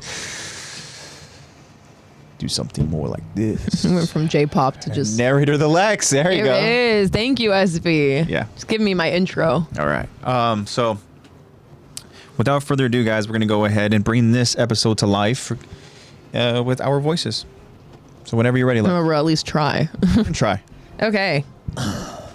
So we begin the episode with a screaming Marleyan officer as he's being lifted in the air by a Titan. Except this isn't just any Titan. This is Marleyan Officer Kruger, the Owl's Titan. We see Kruger's intense, fierce green eyes as he holds the officer up and then pops him like a ripe zit. Grisha then narrates. He squeezed the soldiers' lives out as if he were juicing fruit. And then he cast the scraps into the sea. Grisha, still on top of the wall, watches Kruger's Titan in astonishment. And Grisha continues. I suppose I ought to explain what the sea is. It's an enormous body of salt water that covers 70% of our world's surface. And time now passes as we see a flock of seagulls circling the sea. Then we see Kruger's Titan deteriorating. Kruger, now on top of the wall, frees Grisha from his tied hands, and Kruger wipes blood coming from his nose. We see Kruger sporting these recognizable Titan markings on his face. And Grisha looks at Kruger and says, Hold on. You said you were the owl? Kruger responds, Yes. My name's Aaron Kruger. As you just observed, I have the power of one of the 9 Titans, which proves that I'm a subject of Ymir, just like you. And Grisha now asks, You got into the public security by pretending to be a Marleyan? But what about the blood tests? And Aaron Kruger explains, With the help of a doctor, they were quite easy to pass. Doctors make good spies. In all honesty, you're a fine example of that. But considering your results, I see why Grice lamented as he did. and Grisha responds, I have no excuses. I was a bad husband, a worthless father, and an imbecilic man. So explain to me, why am I the only one left standing as a human? My wife Dinah was special, a subject of Ymir with royal blood. She could have made full use of the power of the Titans, and if you hadn't shut me up, she'd still be... Grisha thinks about Dinah's Titan transformation. Tell me why! Why did you only save me? And Grisha aggressively grabs a hold of Aaron Kruger's shirt collar. We see the wounds from Grisha's missing fingers open up and begin to bleed again. Aaron Kruger tells Grisha, Let go. You're just making your hands worse. and Grisha responds, I'm grateful for your concern, but I didn't notice much before when you were cutting off my fingers. So, why didn't you transform into a Titan earlier? If you'd made your move sooner, they'd be fine right now. What was the point of waiting for them to be turned into monsters? and Kruger drops to his knees and begins struggling to breathe.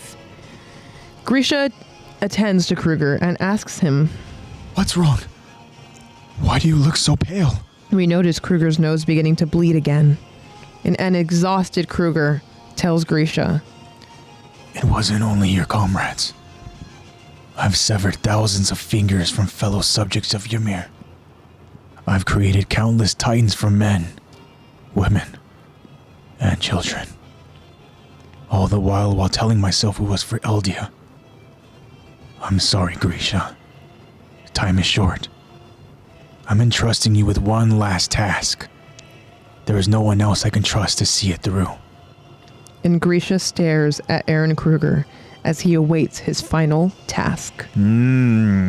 So a lot of good info here. A lot of valid questions coming from Grisha too. Oh, yeah.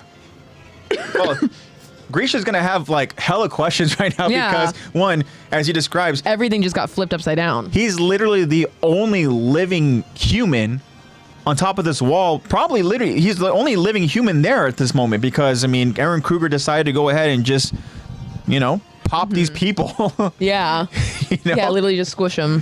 He picked them up. He Annied before Annie. Yeah, oh yeah. He popped them, threw them, casted them out over into the sea.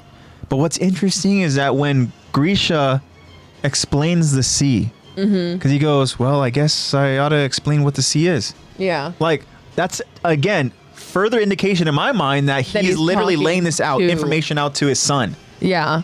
Like he's thinking with people in mind that don't know, and it's definitely, yeah. Aaron definitely falls in that category. Jacob says flock reference. Yeah, it's because you have here flock of seagulls. Yeah, I know. So obviously, it wasn't a flock of seagulls reference. No, it was just flock. It was Okay, just a flock. got it. Yeah, you know, flock's there, you know. Time passes. We see Flock and his seagulls. They're there at the sea. Exactly. Flock and his seagulls are there. But no, so again, to Grisha's point, having these questions, so many questions, like the owl, Yeah. Aaron Kruger reveals himself as one of the 9 Titans, right? Yeah. He decides to go ahead and save Grisha, destroy the one ship that Marley has to get back over to Marley, and to pop all of these Marleyan soldiers and just throw their bodies into the sea. So he's doing this obviously so that there's no like There's going to be no evidence. I mean, not evidence, but there's not someone to. Nobody's going to be able to go back and relay information Yeah. saying that, you know, There's no Officer evidence Kruger. of the details of what happened. They're just Yeah. going to see destruction and think, oh, maybe a Titan got loose when they were injecting. Yeah. I don't know. You know, and I mean, we're going to get more information over in the second act that we go ahead and we cover. Body But slammed the ship. And yeah, he loves using, like you said, he loves using that technique of, that you know, he does it over later on over into Yeah, the, he does do it in the finale, final, which yeah. is really cool. It's a cool little reference, and it's something that I didn't even remember until you brought it up. And that's Yeah, really, because really I cool. totally remember. Like, I think that's like the iconic move of the Aaron Kruger Attack Titan. And I want to talk about also in the episode when you go ahead and you see, and he picks up that one Marleyan soldier. The way Aaron Kruger in his Titan form is staring at him, he just looks so just like caveman-ish. Really? He's just like, Yeah, and he has those green eyes and stuff. He's just kind of like, very like animalistic. and like that's the last thing this dude saw. That's terrifying. Is just this freaking fully like, almost like primal, like Titan. Yeah, like we're getting attacked and And like just see that. this Titan is so like caveman-esque that he just like, you know, yeah, decides just like boom, squeezes a bit too tight. you know. Oopsie. But No concept of like morality in the Not at scene. all. Just very like, yeah, like you said, very primal. That's a good but way of describing him. one thing too that's interesting is that as Kruger goes back to his human form, we see his Titan is, you know, we see the steam as the Titan deteriorates, but Kruger has a lot of blood coming from his nose. We come to find out later on, of course, that he's very weak, and you know, we're gonna go ahead and get more information on that. I don't want to get ahead of myself here, but that's just something that we noticed We kind could of just early on. see the weakness. We don't know exactly why yet. Yeah, and then so he goes and he helps Grisha, right? He goes and he removes the rope that's kind of keeping his nubs tied. He doesn't have his freaking, you know, fingers anymore. But which is going to be a little funny moment later on that we're going to go and talk about. But so he goes and he rescues Grisha. And Grisha himself is just like, he's so confused, right? He's like, wait, hold on. And the first question he asks is, he goes, "You're the owl?" You Yeah.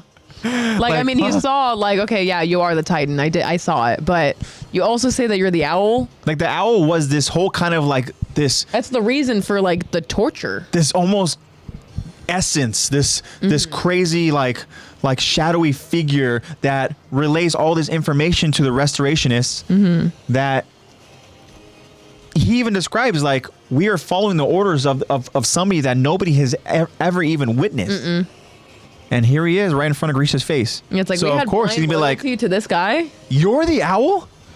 And this is the person from Grisha's past. You know, somebody who literally had a hand in beating the shit out of young Grisha, and part of the Yeah. reason why, you know, young Faye, Grisha's sister, was in the situation that she was ultimately in. But Kruger's going to explain to us that essentially all things happen for a reason, which is shitty to say, but he's going to spin it in a way which is kind of, you know, maybe, you know, he's trying to spin it in a way that favors him. Yeah. But again, I don't want to get too ahead of myself. But he explains to Grisha, yeah, my name's Aaron Kruger. All right. We'll see Grisha's going to take some inspiration from that name. Yeah. And he says, just as you have observed, I have the power of one of the 9 Titans. He says that proves that I'm a subject of Ymir, just like you, which is an important detail, and a detail that we, of course, have learned the significance of being a subject of Marleyans Ymir. cannot be Titan users. So essentially, he is somebody who is Eldian, who got the grace of these Marleyans with a lot of, you know, fake doctor results. Yeah, when it I'm comes to guessing blood. that, yeah, because obviously Grisha was like, you got into public security by pretending to be a Marleyan. What about the blood tests? And Kruger was just like, it's quite easy with the help of the doctor. Yeah. Like, because I guess, like, obviously you do I'm guessing it's kind of like a urine test. You need to go in and get it done. So I'm guessing that if you go into that doctor that you have help with, then they could just be like, yeah, this is I don't know, some other person, some Amarlian blood, and look, it's his, you know? Yeah. Very easy to pass. You just don't give your real blood. But he says doctors make good spies, and he says, honestly, that you are an example of that, Grisha. We understand, Except Grisha. you failed. Yeah. You know, you're an example of that. But yeah, exactly like you said. But like seeing your results, I mean, I can see why Grice had regrets. Yeah, I can see why Grice yelled at you until he died, saying that it's the stupidest thing I've ever done in my life. I'm about to die now. Grisha, he takes accountability, though. He talks about his failures. He's like, I'm so sorry. He says, like, look, I have no excuses. I was a bad husband, a worthless father, an imbecilic man. But then he says, but why am I the only one left standing here? He talks about his wife. She was the special one. She is a subject of Ymir with royal blood. Yeah. She could have made full use of the power of the Titans. And he goes on to say this is a moment that happened, right? Where before he can even mention the word royalty or royal blood, Kruger goes out there and essentially jumps and covers Grisha's mouth, and he's just like don't, like, stop. Yeah, like, right? Shut your mouth. Don't say that. And Grisha says if he hadn't shut me up, she would still be here. Yeah. So why did you only save me?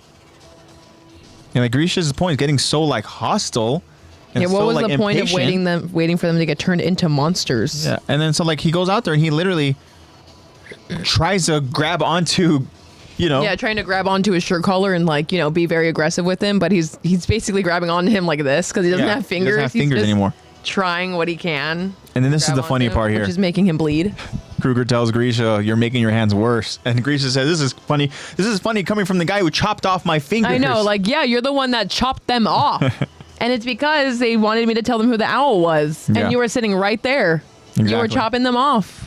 So Grisha continues saying, like, why didn't you transform into a Titan earlier? It's all stuff that we had already talked about. Saying if you made your move sooner, they'd be fine right now. Obviously, talking about his comrades, what was the point of waiting for them to be turned into Titans? Or excuse me, turned into monsters? Like I said, the word monsters, that's very important because as even these Marlians talk about that... Very inhuman. These are your true forms. You turn into these monsters with even the slightest bit of Titan serum. So, Kruger himself doesn't answer. Because he's actually very weak. We see that he is struggling even just to go ahead and stay upright. He looks very pale. He's struggling to breathe. He begins to bleed from his nose again. And it's substantial blood. Yeah. And then now, Grisha being the doctor, he no longer is, being so aggressive. He's like, oh, hold on. What's going on? You look very pale. Yeah. Like all of a sudden he just started looking very ill. But Kruger doesn't go out there and fully explain at the moment as to why. He just simply tells him like, look, I have killed more people than just your comrades.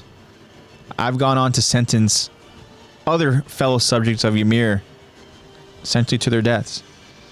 I use deaths as in like a word of like this. We're talking about this as the lifetime prison. But I mean, as a human, they're essentially no longer living. They're stuck in this nightmare of being, a pure Titan. But he goes on to talk about like, have severed thousands of fingers from fellow subjects of Ymir. I've created countless Titans from men, women, he even says children, which is, that is like, wow. That's a lot. And he says he was doing this all because he was telling himself that it was for Eldia. And this is where he goes and he mentions something to Grisha, something that we're going to go ahead and get into some more in-depth conversation. In this next part, we're going to go ahead and talk about in the episode. But he says, like, my time is short. I'm sorry, Grisha, but I have one last task for you. There's no one else that I trust more than you. And Grisha just stares. And he waits. And should we just go ahead and jump into it? Because I feel like that was just a build up. That was setting us up. Yeah, I was going to say, that's good setup. And we're going to go ahead and kind of, get informed as to what Kruger has in mind. So without further ado, whenever you're ready, Lex. All right. So we continue as Aaron Kruger explains his reasons. Kruger tells Grisha, that day, when I first met you outside, you may wish you could take it back, but if not for what happened, you wouldn't hate Marley nearly enough to come this far. And Grisha asks, so is that the reason why you chose me? And Aaron Kruger answers, that's part of it. The country, your father, yourself, you bore it all such hatred. The look in your eyes as a boy could have burnt the world to ash. I felt that same rage for a time. The branch of the royal family that stayed behind started a revolution, and my father was a staunch supporter. It failed. Not only did they not accomplish anything, but all of them were burnt alive. I was still young. I couldn't help. I just peeked through the closet door and watched. After that day, I swore I would take revenge and restore the Eldian Empire. But all I've managed to do is cut the fingers off of my fellow patriots. Kick them off this wall, and watch the humanity leave them. I had to do these heinous deeds, or else I would have been found out as the owl. I'm not sure I've changed since that day. Perhaps I'm still a child looking at the world through a cracked closet door. Grisha processes everything, then says, So go on and tell me this task. What exactly is it you're asking me to do? Aaron Kruger stares at Grisha before answering. Then he tells Grisha, I want you to make your way into the walls and take the founding Titan by force. After you've inherited my Titan, that is. A confused Grisha responds, You want me to? What? But I... And Aaron Kruger continues explaining. You'll have to eat me alive as a Titan. That's also how you'll steal the founding Titan from the royal family. And Grisha asks, But why don't you do it? Aaron Kruger takes a deep breath and responds, Anyone who inherits the power of one of the 9 will perish 13 years later. And that's how long it's been for me. We now suddenly go to the present, as now Aaron is explaining to Mikasa and Armin. He said that was a rule. Called it the curse of Ymir. And Armin can be seen writing everything down. The first Titan, Ymir, died that long after getting her powers. Since none can surpass her, we have to do the same. Armin, understanding, tells himself, So I have 13 years to live. And Armin looks at Aaron. And you? And Aaron finishes Armin's sentence by answering, I've only got 8 left. Not even. Mikasa, listening very carefully, says, No, you're wrong. There's been a mistake. It can't be true. We see that Mikasa is beginning to look frail, malnourished, sick-looking. And Aaron continues, If someone with the powers of one of the 9 should die without passing it on to a successor, the power will be inherited by a baby born after that death. A subject of Ymir, of course. For that to be the case, it seems all of us Eldians must be connected by something we can't see. There was one successor who said there were paths. Paths that the naked eye can't observe, through which Titan flesh can move, along with memories and the will to act. These paths are countless. They reach far and in many directions, but they all meet at one coordinate. Aaron Kruger and Aaron Yeager say at the same time from different paths. The founding Titan. Aaron Kruger tells Grisha, There's a subject of Ymir alive who isn't connected to the coordinate.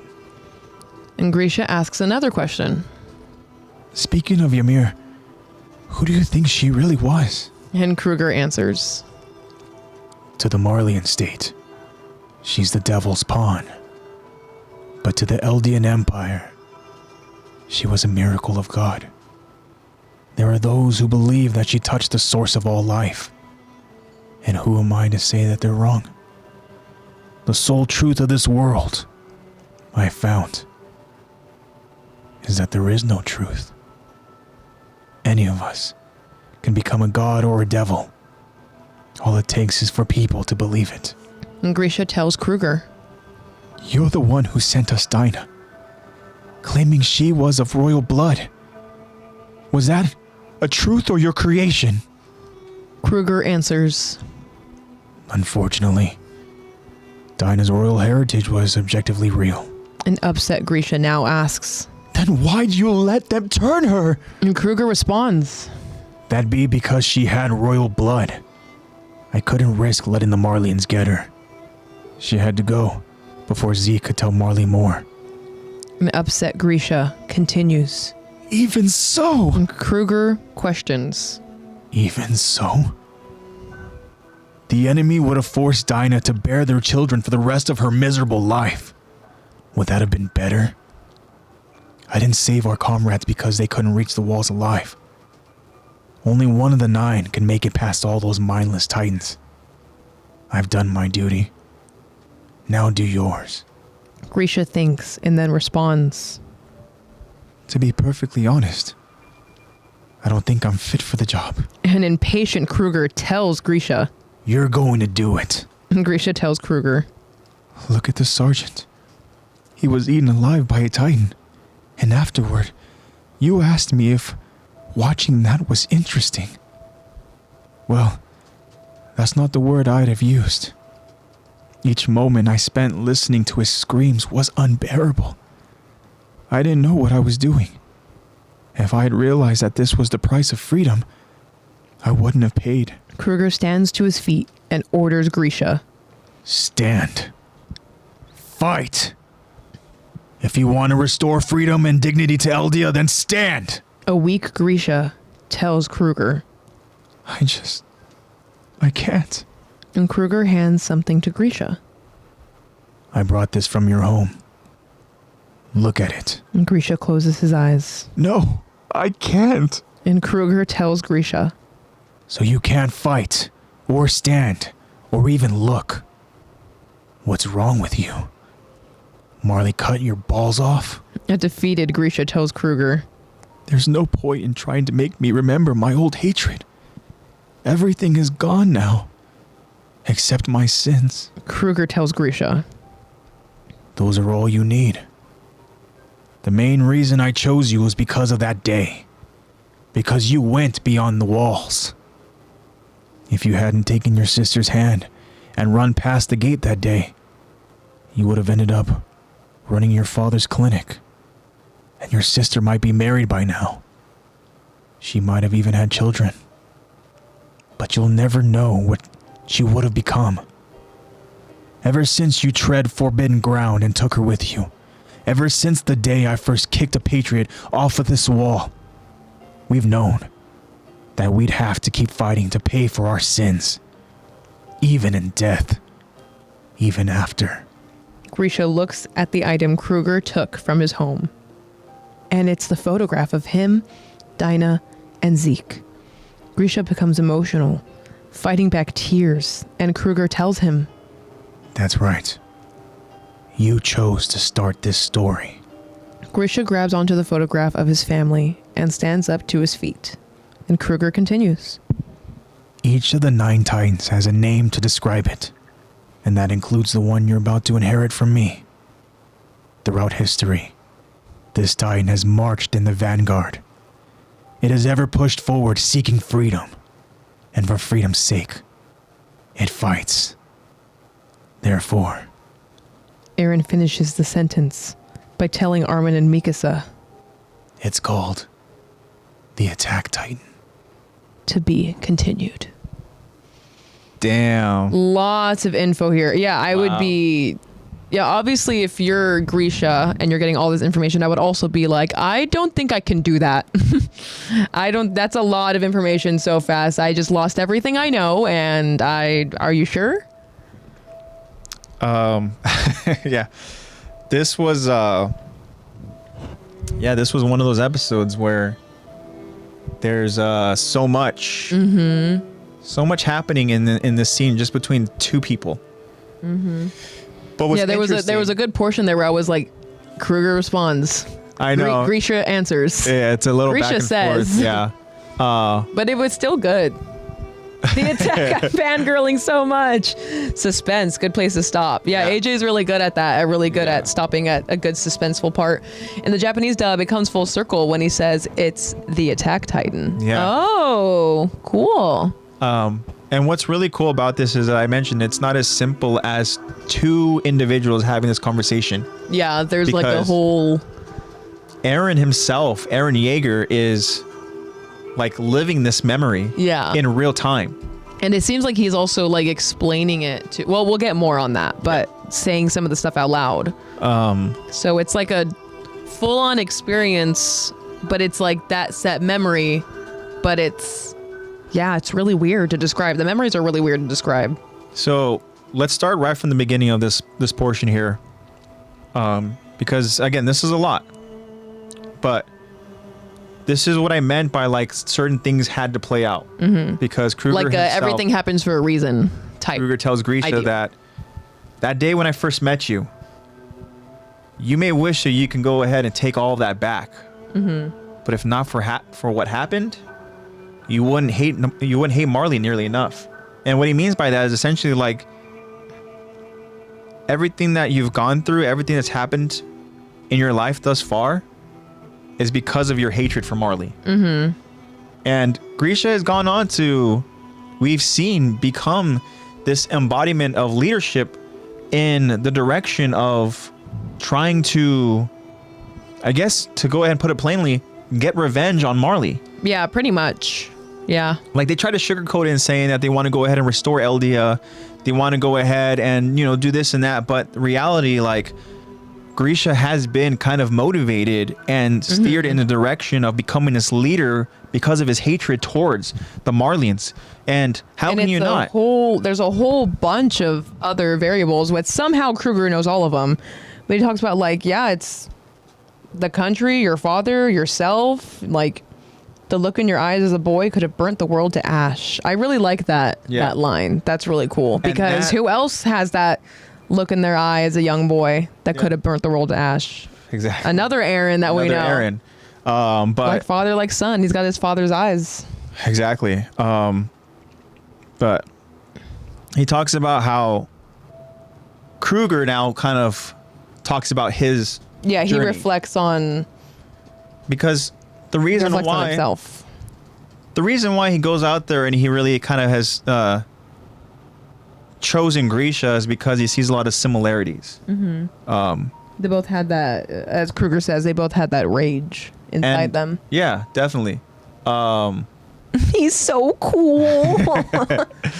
But he talks about how like that look when Grisha was a boy, that look, as Kruger describes as, could have burnt the world to ash. He has felt that same like feeling. And he talks about how the branch of the royal family that stayed behind, they started a revolution, and that his father was a supporter. I'm looking up what that word means. Yeah. Pretty much he says that revolution failed.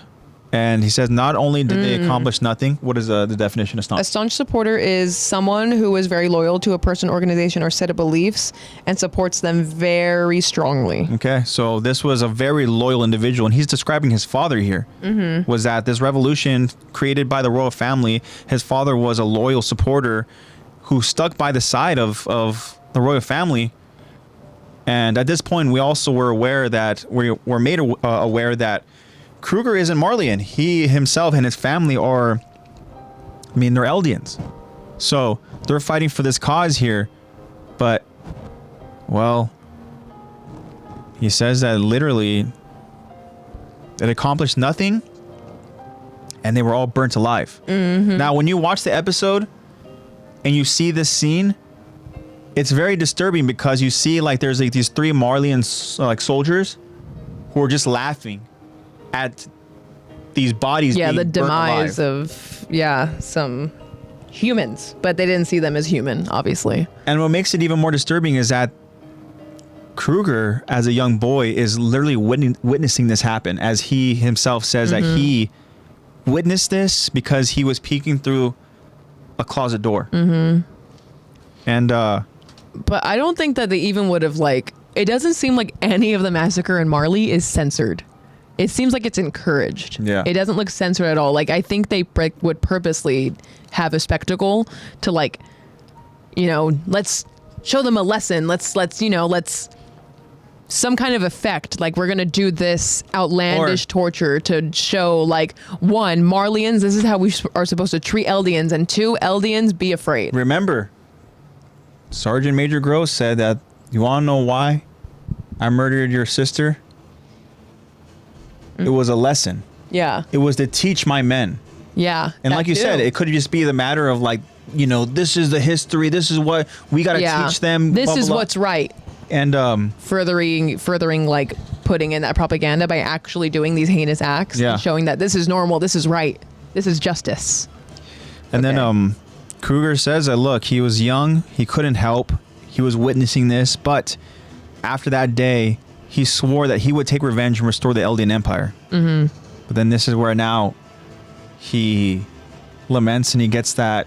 He starts reflecting on what he has and hasn't accomplished. He said all he has done to this point is cut the fingers of his fellow patriots, kick them off of the wall, and watch the humanity leave them. Yeah. He said he had to do all these deeds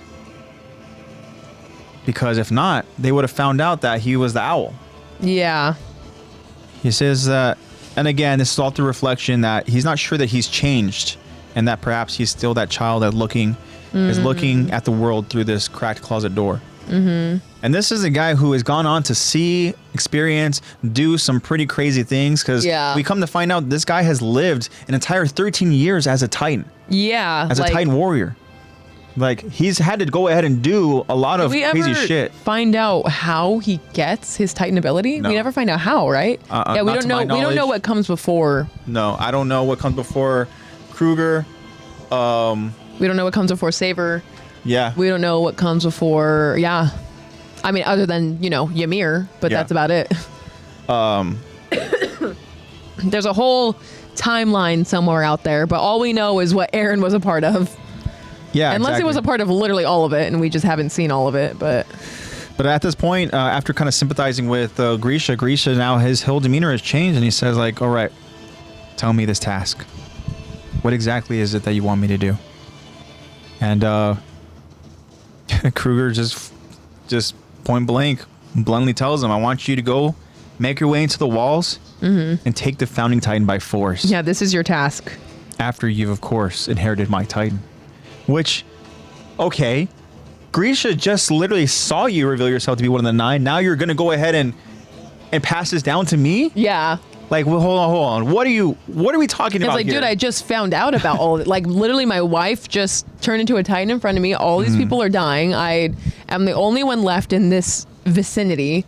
You are the owl and a Titan, and you were also the one that tortured me when they were asking me who the owl was. Yeah. You have history. Why are you choosing me? He's getting pummeled with information and questions right now. And even then, just to add on to the freaking pummeling of info, Grisha himself, he's like, like, you want me to what? And then Kruger continues saying, well, you have to eat me alive. Yeah. As a Titan. That's how it happens. You turn into a Titan, you eat me. Yeah. Same thing with how you get the Founding. You go and you eat him. Yeah. Like, what? Or eat her. Yeah. That Grisha, at the time. Which, again, come to find out that, you know, we see how that plays out. I was going to say, like, it does look, because obviously Grisha says, yeah, he's like, but why won't you do it? Mm-hmm. And he also says, like, I don't think I... Yeah, he says, like, look, I'm not fit for this.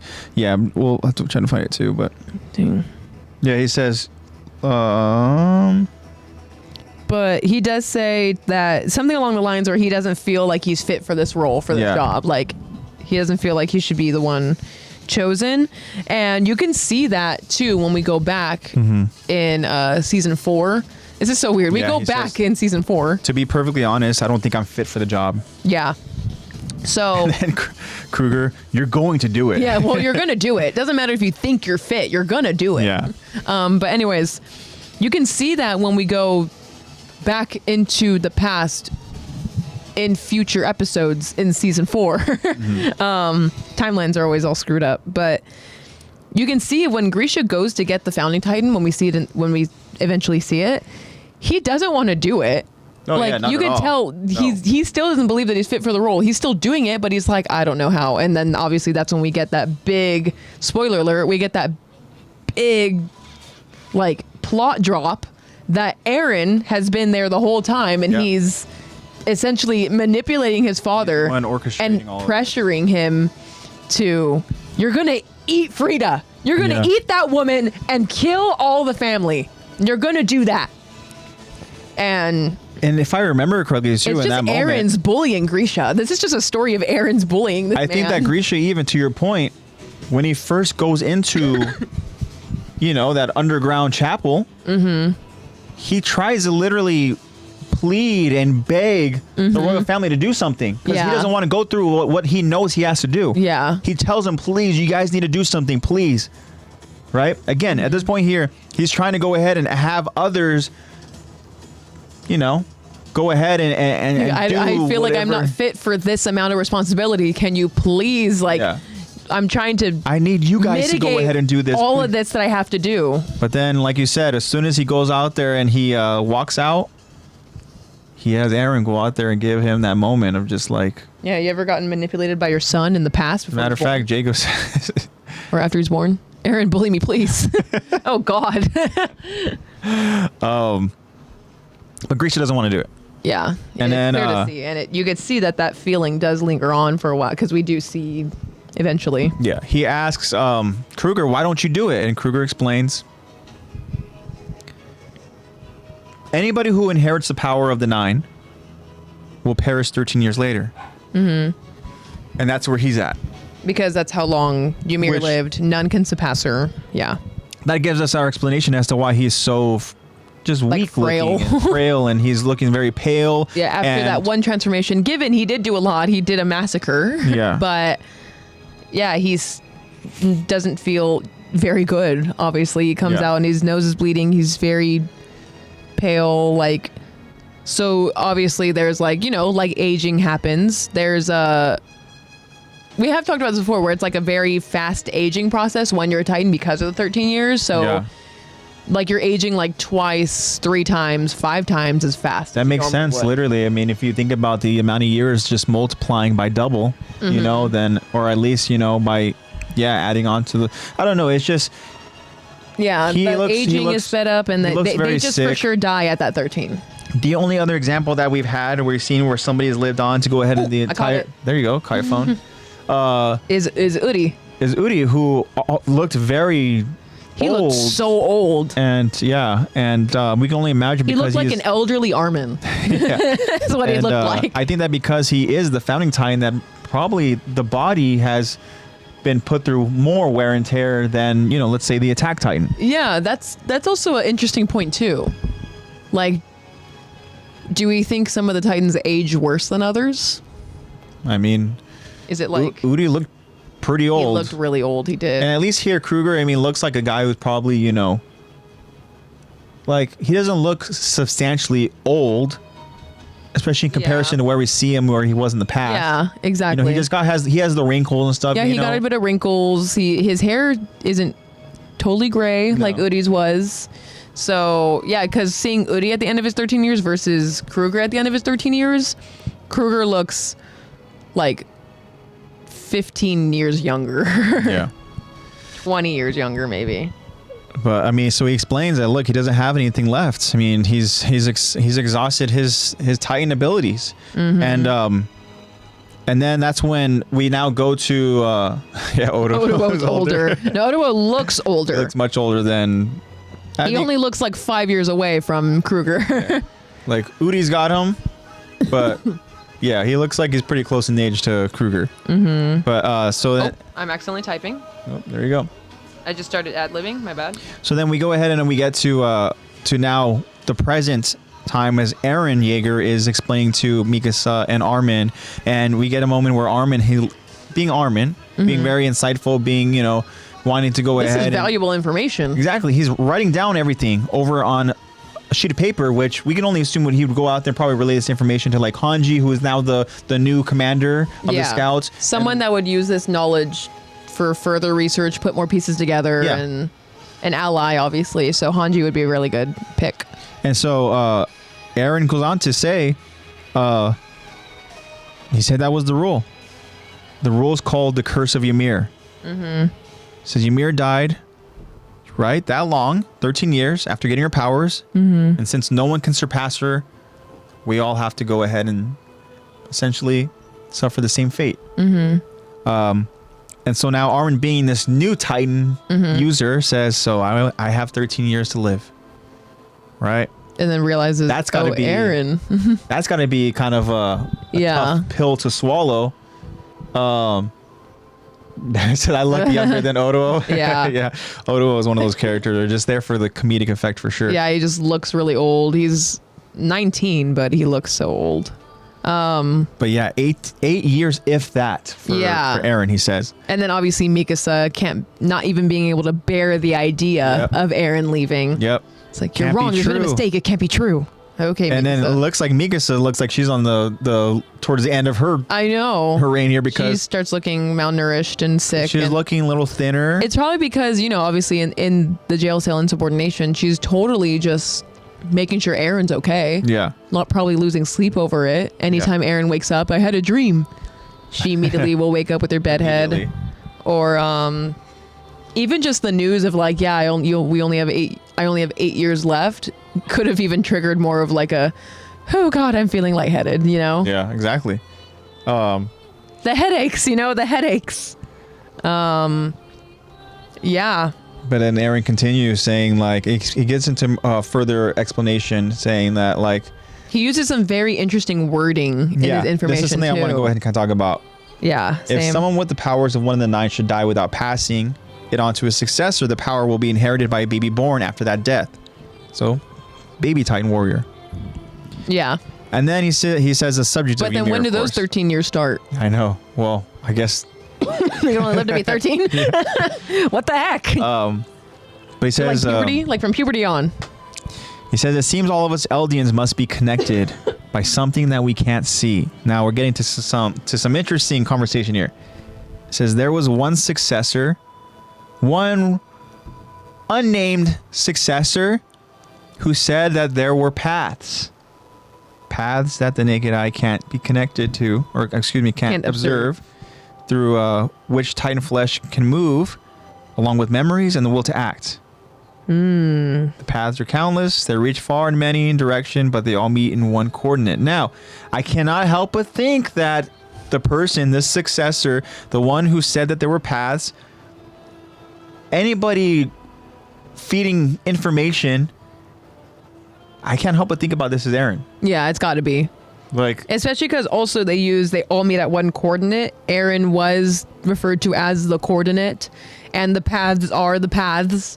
And Eren, towards the end, has full control, full reign of the paths. Yeah. So that's where I think that like the Titan flesh can move thing might be because you build Titans from the sand. Yeah. So you can, it's like you can create. I think that's what that's meaning too. Uh-huh. And then what's interesting too, he talks about like along with the memories and the will to act. Now the will to act, is that simply just like being the founding Titan, you can go ahead and change the will? you can call in a meeting. Yeah, like I don't know, but either way, this one successor who's talking about the past, talking about this coordinate, talking about these memories, talking about all this descriptions of here, I cannot help but think about this person being future Eren. I'm sorry. Yeah. So did that affect a Titan flesh castle?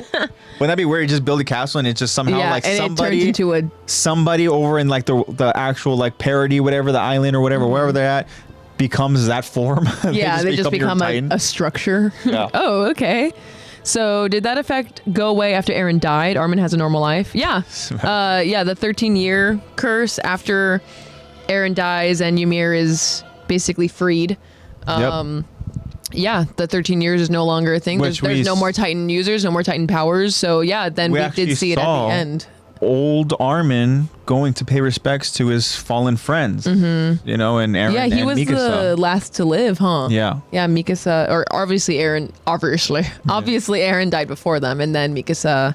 Yep. And Jean, however the heck that we don't want to talk about that guy. Not in this episode. Yeah, and then Armin is the last to live in that group. Yeah. At least from what we see. We don't know if, Annie, Connie, we don't know about that. But, yeah. And then we get another... normal life after. He gets to be old man Armin. Old man Armin. But then we get another cool moment. And just like in last week's episode, I talked about the moment where Eren and past Grisha say the same line at the same time in different times, right? We get both Aarons saying the same Kruger line and Jaeger. as they say at the same time, right? Talking about they'll all meet at one coordinate, and they say the founding Titan. Right, and then Kruger comes back. We're back in the past now. He goes on to explain. Yeah, those are really cool transitions too. Because it's like you're relaying information while this is happening, while the audience is still getting all that information. Yeah. So yeah, Kruger tells Grisha that there's not a subject of Ymir alive who isn't connected to the coordinate. Yeah, everyone's connected. And then he talks about the perspectives here, right? Obviously, if you're from Marley, you would think that Ymir is a devil. But if you're from the Eldian, you think that she is this goddess. Yeah. Right? She said that those are people. There are those who believe that she touched the source of all life, which that is the first time we get that. We hear that. Yeah. The source of all life. We find out that that's what it is, the source of all life. Right? Yeah, of saying like, oh yeah, talking about, obviously being like, she's, again, depending on your view, she's a miracle of God, or she's the devil's pawn. She's the devil's pawn. Obviously, she kind of was the devil's pawn because that king was very devilish. Very much so, yeah. And he kind of had her wrapped around his finger. Yeah. So, continuing now, he goes on to say that I have found, right? He talks about the sole truth of this world. You want to know what the truth is, Grisha? There is no truth. Yeah. So any one of us can become a god or a devil. All it takes is for people to believe it. Which I think is such an interesting take. Like, that can refer to, like, that honestly, like, that quote is for real life, too. Not just for Attack on Titan. Makes me think about in terms of Attack on Titan, that makes me think about our main character. Eren Yeager. Yeah, like, do you believe he was right? Do you believe he's a devil? We see him as this hero, as our protagonist early on to the story, and then things change and he becomes this villain. But again, as Kruger says here, like, the reality of it is all it takes is for people to believe, whether you're a god or a devil. Right? Interesting. That's a really interesting quote. Yeah. We're getting some good quotes in this episode. I know. Yeah. He's probably been thinking about this for 13 years. What do I say? Literally. Yeah. I think that this is a really strong quote, not even just for Attack on Titan, but for like life. Yeah. And maybe not going as far as God or devil, but as far as that anyone can become either morally anything. Any of us can become anything. All it takes is for people to believe it. I think that's really metaphorical, and that could be really cool if you play around with that. Thank you, Isayama. Thank you, Isayama. And then obviously Grisha still, we just saw his wife turn into a Titan and is like, okay, well, you sent us Dinah then. You sent me my wife. Is she actually of royal blood? And then Kruger was like, yeah, that is correct. She was. And then obviously Grisha still being mad. Yeah, then why did you let them turn her? I know. Like, then why'd you let them turn her? But like, what do you mean? Kruger does have legitimate reasoning. Yeah, you could tell Kruger's been thinking about it. And you could tell Grisha's reacting on emotion, immediate response on emotion, and Kruger's obviously had time to think about this. Yeah, because he explains saying that because she has royal blood. Yeah. He says, I could not risk the Marlians getting to her. She had to go. And this is what's interesting here. He says, Grisha's still not thinking about it. He says, before Zeke could tell Marley more. Yeah. Because again, there's still Zeke there. Yeah. Zeke is still there with his grandparents, and they could easily, Marlian soldiers have no morals. They can easily go in and question Zeke some more. Yeah. And then the thing is, I'm going to mention this here. All right. Let's go to the topic of differences between women and men. Okay. Now, they find out Zeke is this royal blood member. Zeke's just going to go ahead and fornicate with all these different women. Yeah. Whereas they find out Dinah is this royal blood member. Just much like, Kruger describes here. They would have forced Dinah to bear their children for the rest of her miserable life. Yeah. Right? I mean... Which is true. They totally would have. Because Grisha obviously reacted on emotion is like, yeah, even so, still should have kept her alive. Should have told him she was royal blood. And he's like, no. Yeah, I literally, even this fate of being a mindless Titan is way better than what Marley would have done to her. Yeah. Unfortunately. I mean, that just goes to show how terrible Marley is. Yeah, but that's basically what Kruger is saying to him. And they would have totally used that royal Eldian blood to just use her as a tool. Again, they don't see them as human. They're going to use them as a tool. Yeah. And yeah. I mean, unfortunately, that is the truth as to why Diana had to go ahead and be turned, because obviously Zeke would have if they told Zeke, he would have been like the baby daddy of like 100 women. Oh yeah, for sure. He would have had all these women. Yeah, for sure. But just continuing to go ahead and kind of further explain, he talks about as far as the comrades and everybody got turned into Titans. He says, look, like I didn't save them because they couldn't reach the walls alive. Right? He says there's only one of the 9 that can make it past all of those mindless Titans. Because I've done my job. Now it's time for you to do yours. And that's where we get that line saying, look, to be perfectly honest, I don't think I'm fit for the job. Yeah. And Kruger now is becoming impatient. Says, you're going to do it. Yeah, you're going to do it. I did not prepare this speech for 13 years just for you to be like, I don't know. I don't think I can do this. Also, I have an interest. Actually, no, I'll save it for the final thoughts. I'll Okay. save it for the final thoughts. I have one final thought for once. Beautiful. Okay, so Grisha tells Kruger, though, and this is about, one thing he mentioned and kind of in relation to Gross and his hobby, talking about how he finds it very interesting. And, once Gross ended up dying, Kruger used that same line saying, so was it as interesting as he said? Yeah. Well, Grisha actually talks about it. He says, look, just look at the sergeant. He was eaten alive. And afterward, you asked me if watching that was interesting? Well, that's not what I would have said. He says every moment that he listened to his screams was absolutely unbearable. He says, I didn't know what I was going to do. But if I had realized that this was the price of freedom, I wouldn't have paid. So Yeah. another person is having Versus- serious remorse. Yeah, versus go back to when Grisha was in front of that board, hamming it up in front of Dinah Exactly. with a group of guys. Yep. We are going to eradicate those Marlians. And then We're gonna he's go here and he's like, the whole deal. guys, I don't like violence. Yeah, literally. But then, Kruger's had enough. He tells them to stand, to fight. If you want to restore freedom and dignity to Eldia, then stand, right? And this is all a little back and forth. You guys know how this happened, right? Well, Grisha doesn't want to do it. Kruger uses essentially kind of like his last little Joker card, Yeah. which is... Your balls get cut off?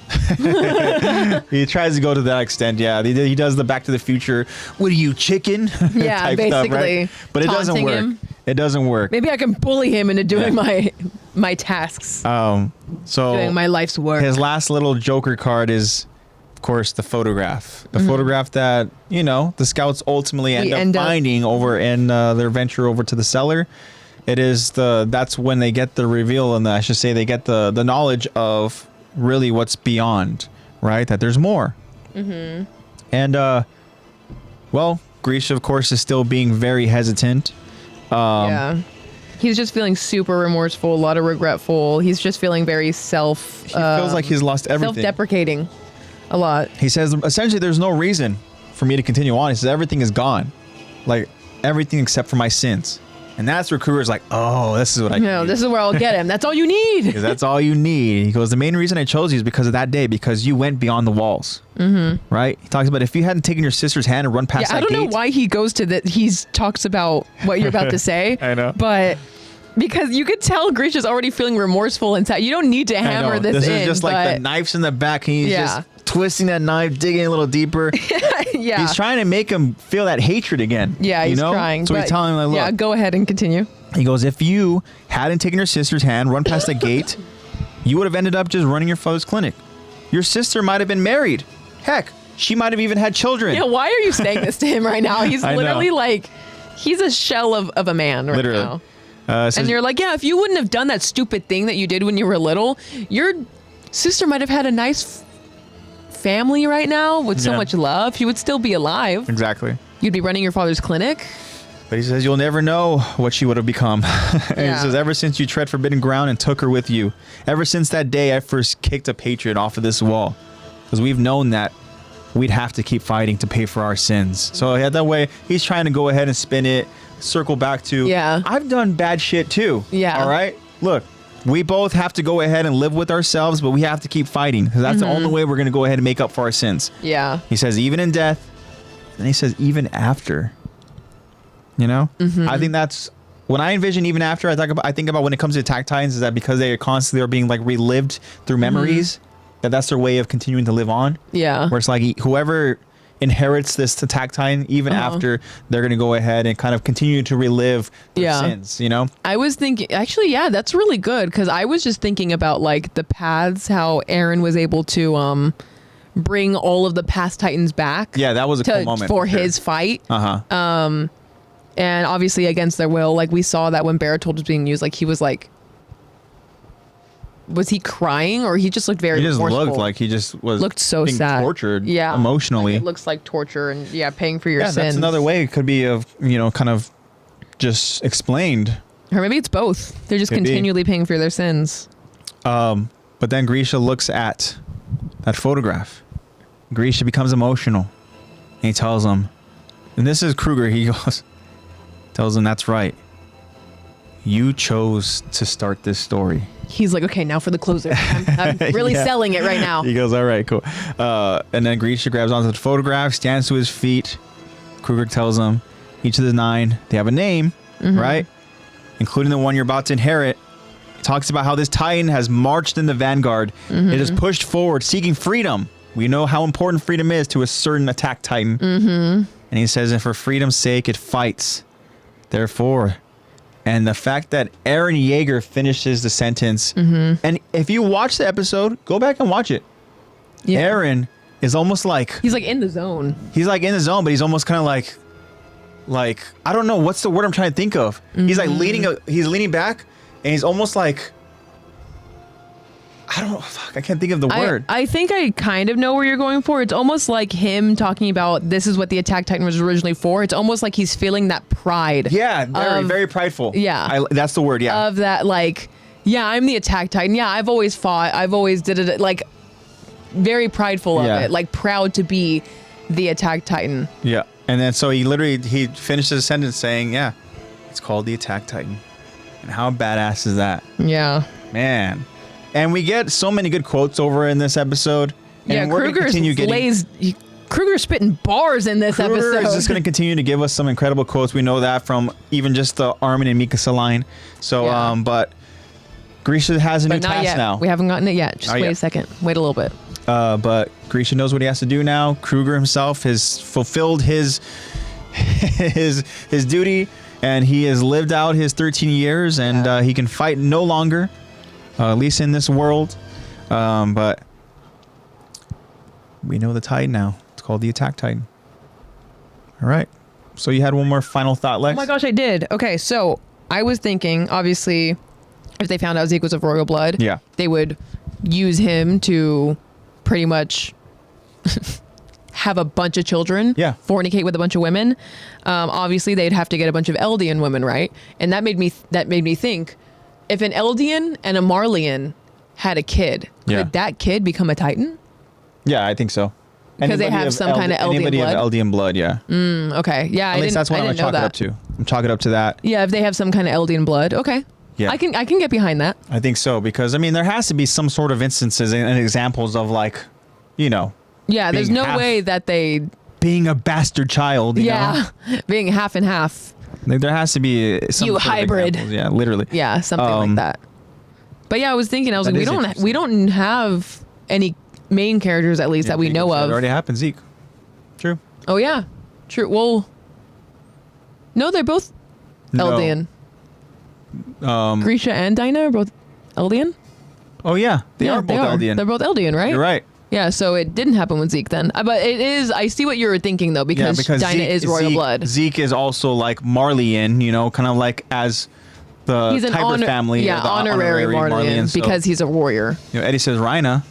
Oh, is Rhina half and half? Yeah, both Dinah and Grisha are Eldian. Yeah. They are. Because Dinah just has royal blood. So just remember this, Jacob.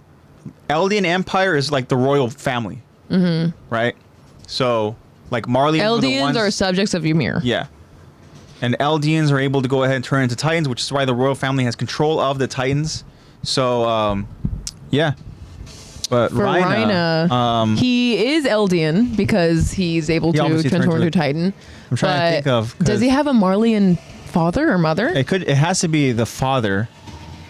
Because the mother, she is Eldian. Interesting. Yeah. Well, the thing is, there has to be examples out there. Rhina's father is Marleyan. He had an illegal relationship with an Eldian woman named Karina Braun, which is his mother. Rhina's mother, not his father's mother.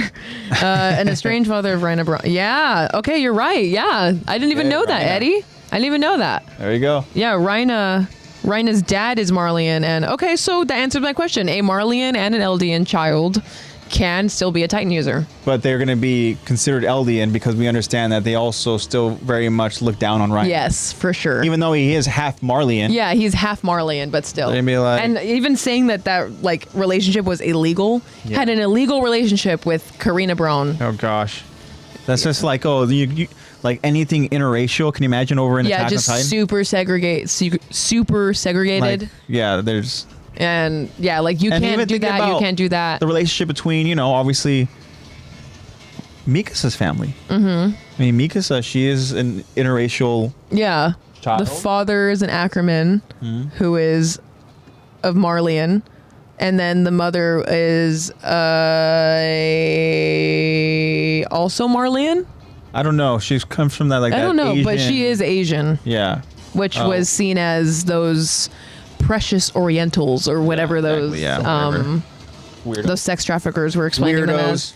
She's an Oriental. She's rare. Yeah, interesting thought. Yeah. Okay. Rhina is the example. There we go. But now we know that they're not getting the same Marley privileges. Yeah. They're just going to be another Eldian illegal children. All right. Well, that was a lot in this episode, guys. We appreciate you guys who are still here with us. This was a fun episode. A lot of good lines like we talked about. A lot of information. Some cool moments going between the past and the present. But the Attack Titan is here. The Attack Titan has always been here. But now we know the Attack Titan is the Attack Titan that fights for freedom. And some cool stuff. Yeah. Grisha has a new task. And Jacob says that if me and my girlfriend had kids, they would be interracial. I guess I'm getting looked down upon. Well, as a Marleyan, we don't live. Thankfully, that's not a thing anymore. You can love whoever you want as long as it's legal. It's like Jacob's like as long as they're above 18. Jacob's like, I'm a Jaegerist. I'm an Eldian, and I'm gonna go ahead and marry this Marleyan woman. Marleyan Romanian. Yeah. There you go. But yeah, if we're living over in AOT universe, then I don't know. We're all looking down upon. Bring it. Yeah. Very cool. All right, guys. So it's been a fun episode. I appreciate you guys so much. We're all out of final thoughts. That wraps up another episode of the Talk podcast, where we go ahead and break down and talk about all things Attack on Titan. Sprinkle in some other topics. But we focus primarily over on Attack on Titan. Make sure you guys follow us over on Instagram at Attack the Talk Podcast for all of your updates. We will go ahead and let you guys know when things are happening. So just kind of give you an update. I should have done at the start of the episode, but it just kind of came to my attention. But YouTube episode is currently available, but Spotify will be available probably tomorrow and all of the other platforms. But yeah, the most recent episode is available on YouTube right now. For anybody that is going to be listening to this at a later time, then the episode will already be published. You don't have to worry about that at all. But yeah, just want to go ahead and update you guys on that. And once all episodes are available, Lex will go ahead and probably post it over on socials. Yeah, I can let you guys know on the story. But yeah, so YouTube is currently available.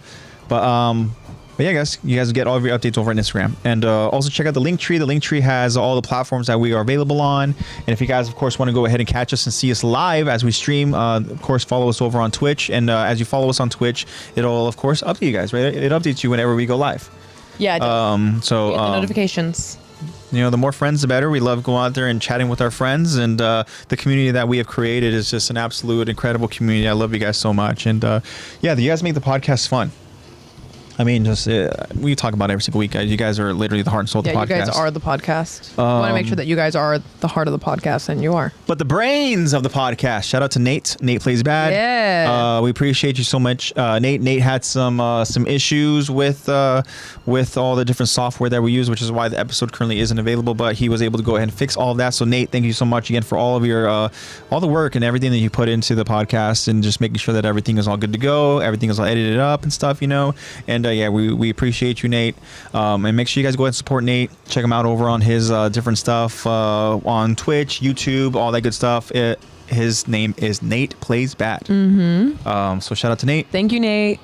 So we have over in chat our friends saying code Lex.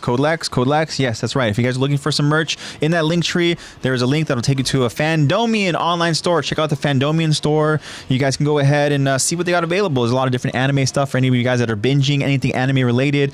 If you guys are so obsessed with it that you guys want to go ahead and see some merch, get some merch, or even if you're watching other stuff that's not even anime related, see if they have it. They have a lot of different stuff. We know that Deadpool, you want a t-shirt, you want a hat, Deadpool and Wolverine's coming out late July. If you guys want to go ahead and get ahead of the game and see what they have available, and you guys want to go ahead and go to the theaters, repping some MCU stuff, see what they have available over in Fandomion. Yeah, they definitely got it. And if you guys see anything you like and you guys want to go ahead and add a couple of items over to your cart, make sure you guys use promo code LEX, promo code LEX for 10% off for you guys' purchase order. And it's a little way of helping out. Help me help you, please. But yeah, you guys also help out Lex whenever you guys use that code. So yeah, good stuff, guys. A lot of fun. Just in closing, guys, I love you guys so much. Stay safe out there. I know we talked about some, creepy individuals, but yeah, just be safe. Just be positive-minded people in this world. Be good people. Yeah,